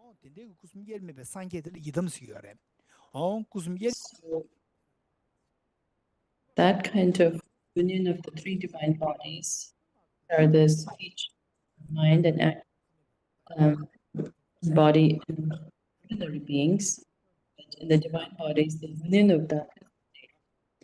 So, subtle mind, you can see yourself, your body as dirty or ordinary form. But instead, you see that, don't view it as ordinary, but in seeing that divine dignity, immaculate appearance,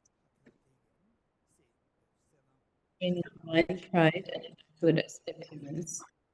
In Don't let your mind go astray, but place it within profundity and clarity. So at all times, profundity and clarity. selva su sima lo gyulu gan shi yore sabse gan to shos öse gyulu to öse la ban sem che ngana sem che gyulu la ban lu de ta lu da sem mir ba da o de öse gyulu gan to sho temba jibe do chen sabse gan to sung se ajala Profundity is the mind and luminosity. So the fourth mindfulness yo puzun sobar che told you all evil actions. ba ta ju samba to ne diba pa ni khoro le to chi yin se jansu sum gom ni ada Bodhicitta will accumulate virtuous actions.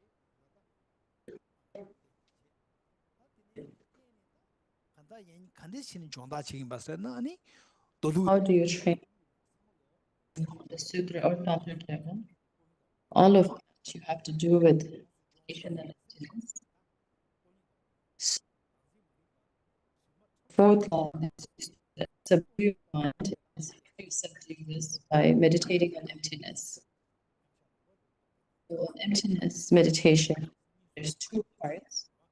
Meditative experience, space like emptiness, and then the post-meditative experience of illusion like emptiness.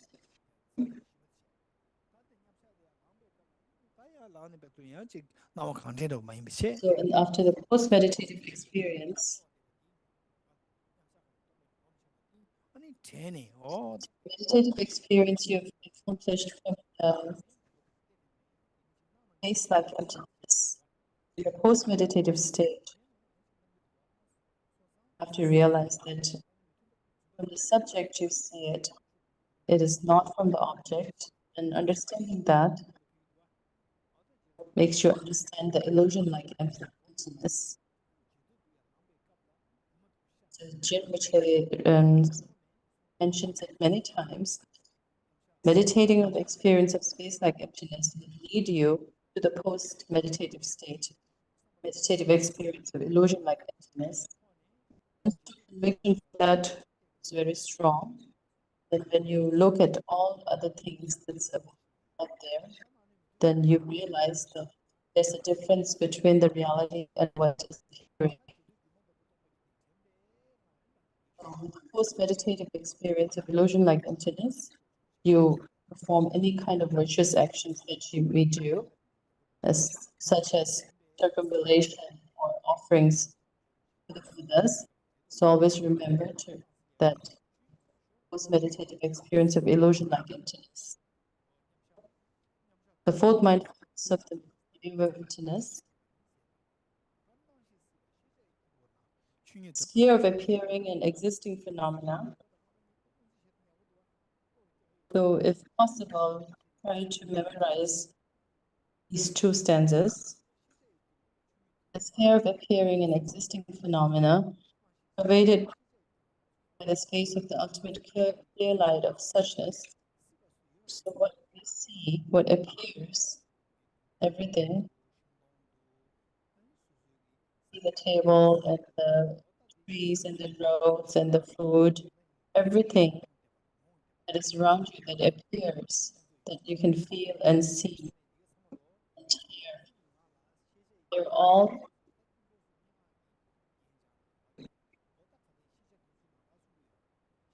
all of those knowable things is pervaded by the space of ultimate clear light of suchness.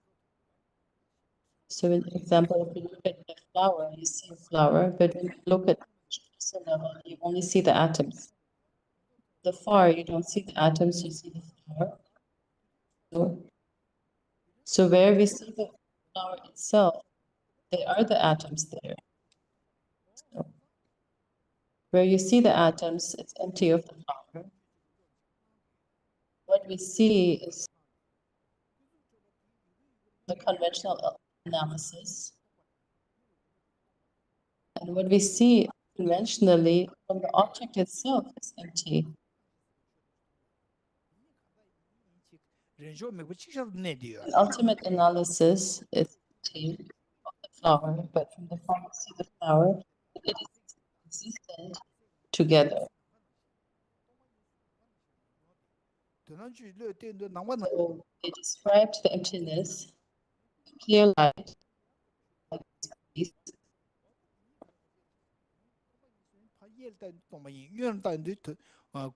So if you look at the right, you see emptiness, and if you look on the left, there's convention. It's not like that. Just like in Heart Sutra, it says form is emptiness, emptiness is form, shows the ultimate reality and conventional reality. These two are not different, but they are one. So what we see, what's appearing and existing in reality, you have to remember that ultimately it's not there.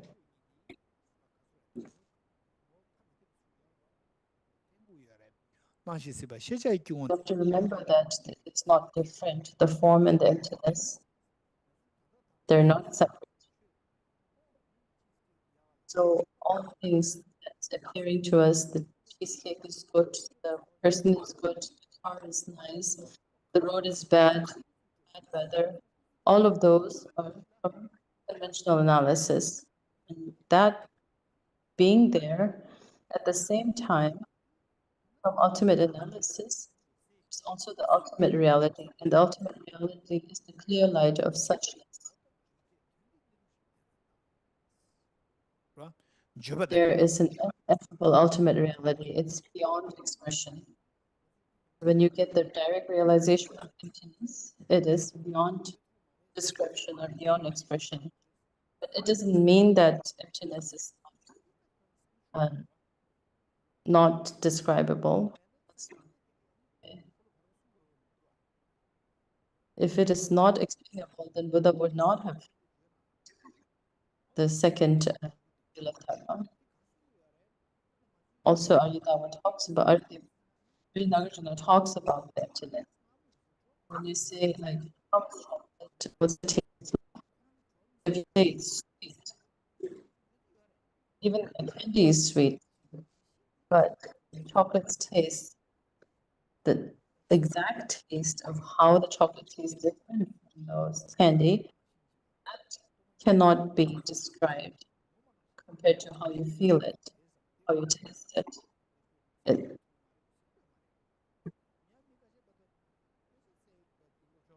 Some people who haven't studied much text in depth heard many things, and they say that emptiness is beyond description. There's no need to study. Those are wrong views.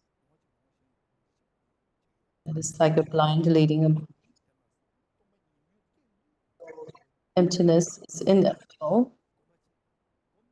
So when you do the learning, reflection, and emptiness, and you slowly get the realization of the emptiness, you will see the difference in your realization of emptiness when you first started meditating. And as time goes, feelings will change years, but what you say by words and you describe it is the same.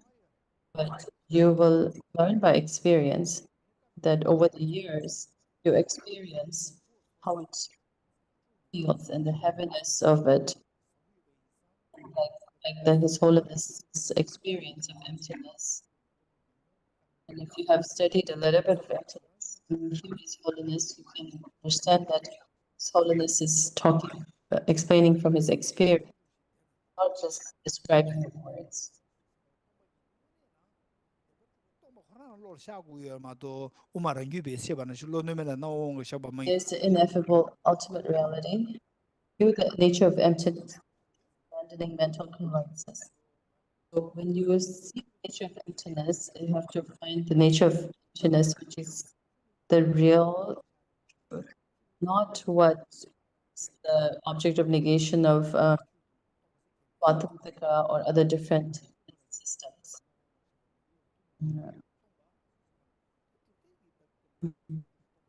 So these are the understandings of the different tenet systems, but in reality, there's no such truth like the emptiness of explained by Swatantraka. So without influence from the different tenet systems. So you want to come to the understanding of the true nature of emptiness that is in congruence with reality. So don't let your mind go astray. Sit within the ambience of reality. So in reality, there's no conceptualizations. Hold your mind in the ambience of the reality. So the second part of the emptiness,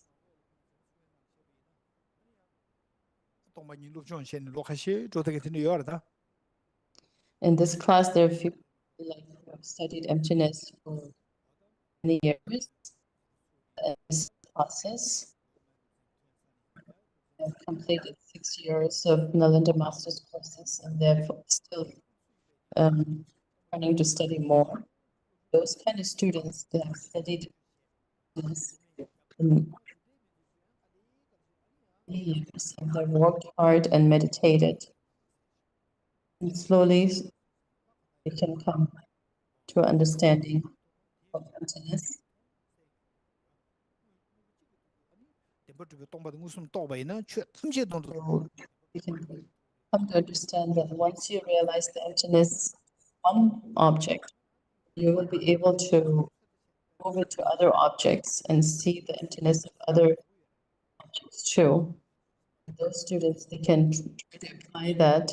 And, for example, first focusing on I, empty of I that is empty.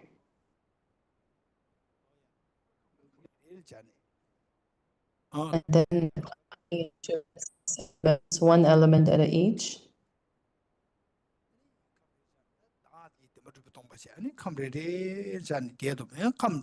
And I empty of the self. Closer to each element to be empty of the element, and then going further down, and then bringing it back up to self.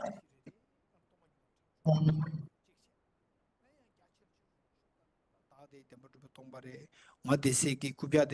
empty existence, applying it to the house and to the trees, and looking at your applying the emptiness to different things, make it wider.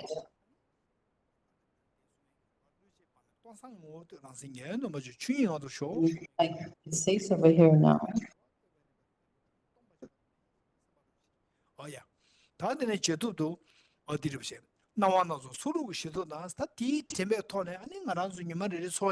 crossroads of the 6 collections of consciousness, which have diverse perceptions.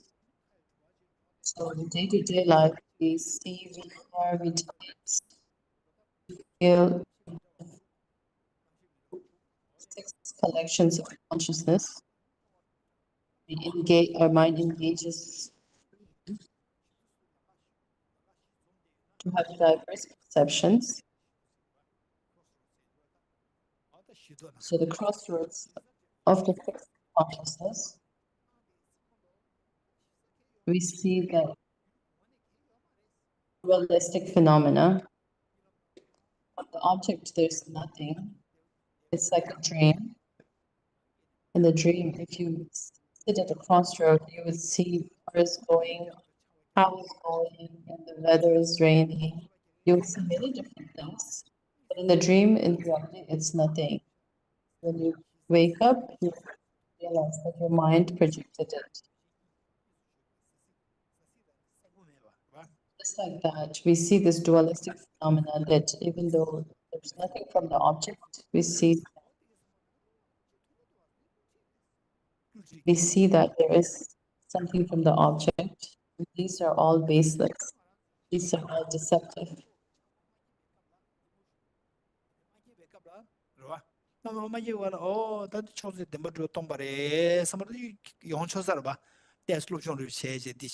you don't have emotion, then you can understand that, oh, this table is empty of objective existence. But then when you have attachment, aversion, then it you have strong feelings, and it's very important to think that it's empty of existence. These emotions, they are deceptive.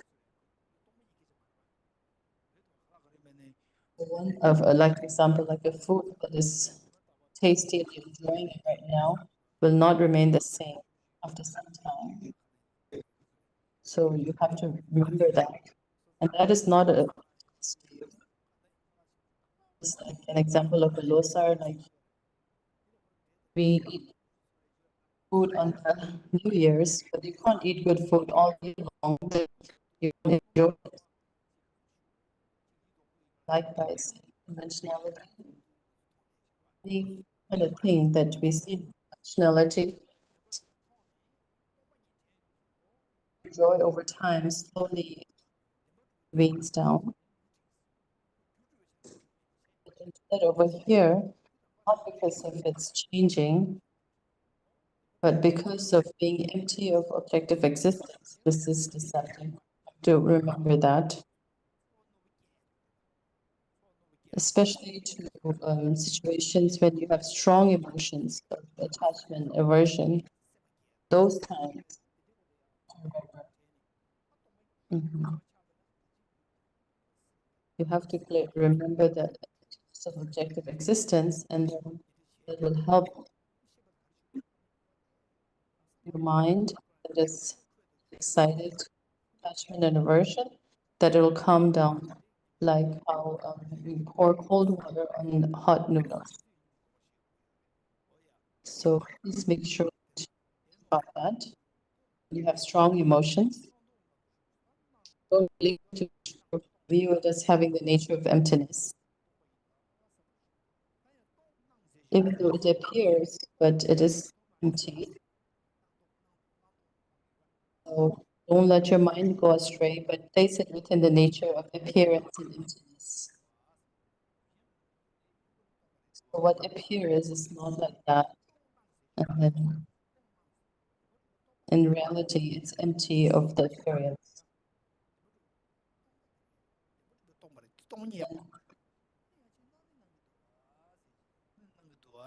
So there's two difference: appearance that is empty and empty that is appearing. So you have to train it both ways. You're not losing mindfulness. Hold it within the nature of appearance and emptiness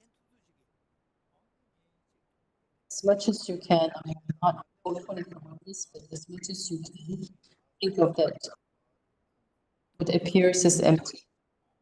Even though if something bad happens to you, it's just appearance into your objective existence. And also if something good comes upon, you have to remember that it appears, but it's empty of appearance. As Lama Tsongkhapa passed down this teaching, so the Shakyamuni taught the teaching to Arya Manjushri, and Arya Manjushri taught the teaching to Lama Tsongkhapa. Lama Tsongkhapa before didn't used to give direct audience with Arya Manjushri, but in later life he was able to get direct audience and a real life person teaching Arya Manjushri. So Arya Manjushri taught the teachings to Lama Tsongkhapa. So this teaching responds to Lama Tsongkhapa. And Lama Tsongkhapa passed it down to Jidushev Singhe and His Holiness the Seventh Dalai Lama. Sangha wrote it down. So I will read it for now.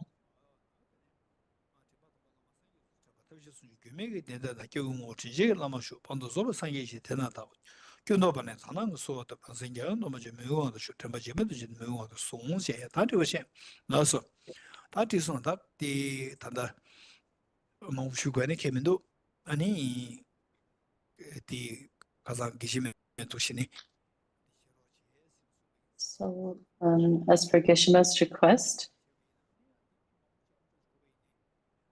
I felt that if many people could hear this teaching,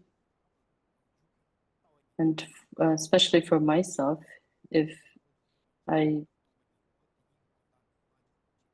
read the two last stanzas of Meditating on Emptiness, and I rejoice in the teaching. And this is what Gyalwai Gyatso, the seventh Dalai Lama, he wrote it from his experiential, and my own practice. Every day I read these two stanzas and think about it.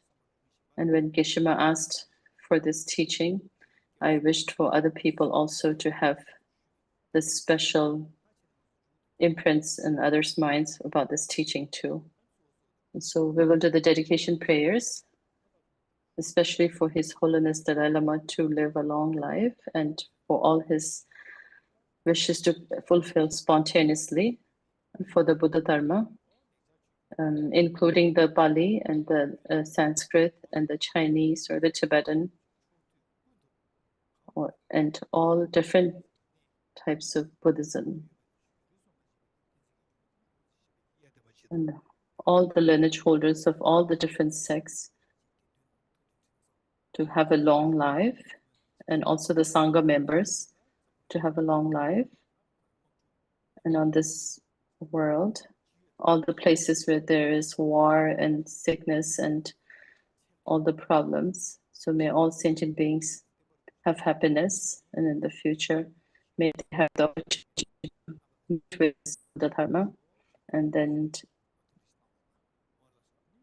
get rid of their afflictions and attain enlightenment. So the final dedication prayers. So we normally read the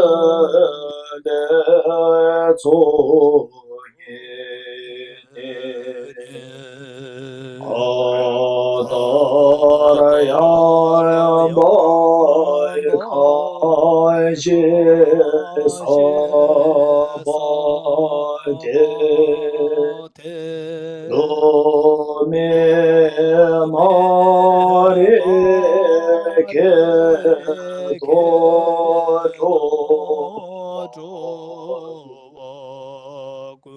Om Jen Gyale Wan Boro Thai Gyuro Che Yama Sembe Tsera Goya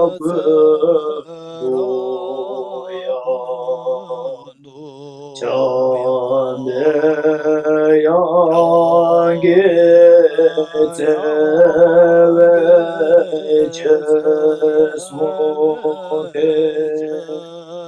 Yedere Baka Tsala Gecho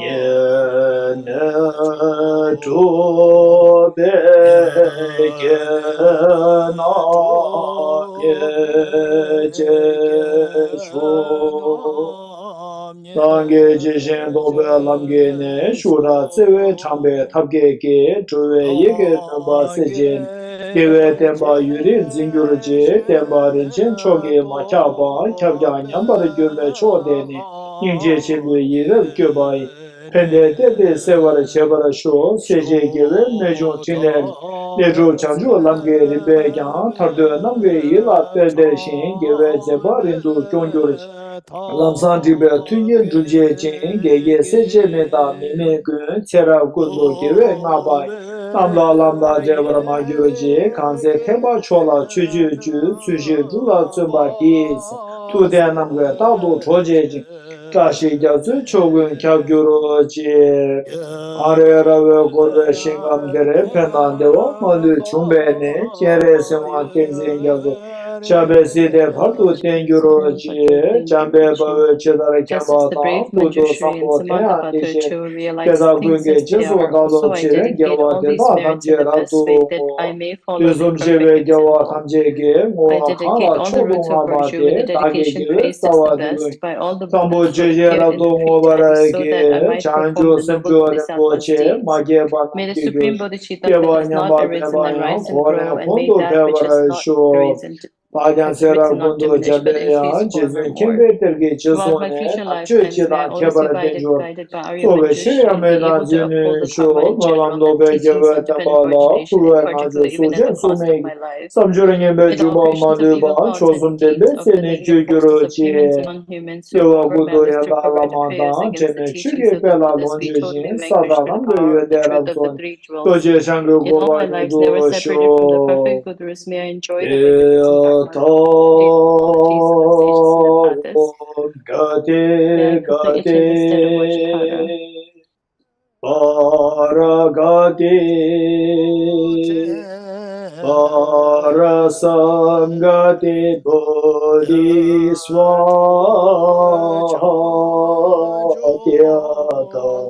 Om Gate Gate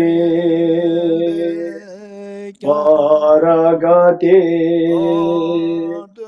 Parasangate Bodhiswatyata Om Gate Gate Paragate Parasangate Bodhiswatyata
Kanze Teba Chola Chu Chu Chu So Shen Zhom Lai Zhen Ba Te Ye Do de nam ge ta tu zhu jie chen da shi jiao su qiu gu qiao yu ru jie Ariara Gurve Shingamder, Pendado, Mali Chumbene, Chere Singwa, Tenzin Jas, Chabe Sede Bado Denguroji, Jambe Baruchi, the Kambatan, Kundo Sambo Tian Deshin, Deda Gunga Juzon Dalobjin, Gawa Deda, Samje Rabdo, Dusum Shebe Gawa, Tamje Game, or Kana Chodong Abad. Age give us our Dugunya, Sambo Chuchi Rabdo Barake, Chanju Simjo Rimboche, Make Banam Gigger, Keba Nyamba Mebaya, Hone Hondo Pebara Show. Ajan Serab Gundu Chambe Yan, Jesun Kimbe Tergi Jesone, Tamchu Jeda Kebara Denjo, Soga Jerea Medanzin Jo, Melam Nobe Give Demba, Samjoring Be Juba Maleba, Chosum Dembe, Sene Juguro Che, Kewa Gundo Yanda, Lama Dan, Temechuki Pela Lonjo Chen, Sadalangu, Razun, Doje Change Koba, Nurdo Sho. Ora tang sheri di di da di kasure temo tuo mbegi to ba che anyam do la di temo temo senga anyam do da ge to je sha ye re zo chon shen ge me to Denge bonjomba seje bara tawa jebe ku shaye yebo de la chazelu O Mone Mone Aha Mona Eso O Mone Mone Maha Mona Eso O Mone Mone Maha Mona Eso O Mone Mone Maha Mona Eso O Mone Mone Maha Mona Eso O Mone Mone Maha Mona Eso 그래서 나한테는 네 어떤 시험 수행님도 중인다. 대야타원 거티 거티 파라가티 파라삼가티 보디스와타타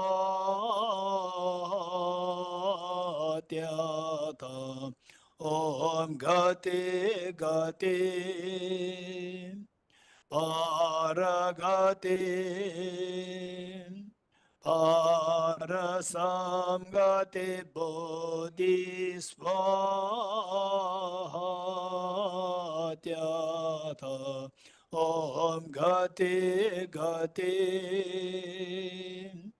Paragati Parasamgate Bodhisvaha.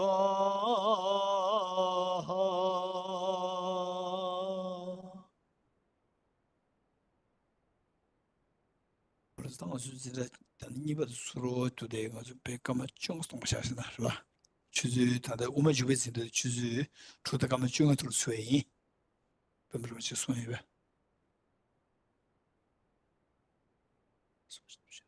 Laso Geshila Tochena, and number two. So we'll take a break for 15 minutes and then we'll take a class at 6:15. So thank you to everyone. We'll all prostrate together with Geshe-la. Thank you for attending this class. Thank you very much. Thank you, Geshe-la. Thank you, everyone. Thank you, translator. Thank you.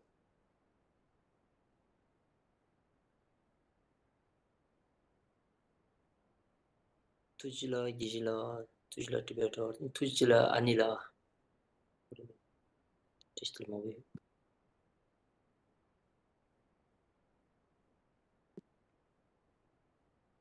Tuchena Jibetao, Tuchena Gishela, Tuchena Nabadani Samaro, Tuchena Bodinche. Tuchinangisila, Tuchinangishama, Tuchinangpakana. Thank you very much. Jina Gishila, Tujina Tibet House, Jina Gishimala, Samal Destiny.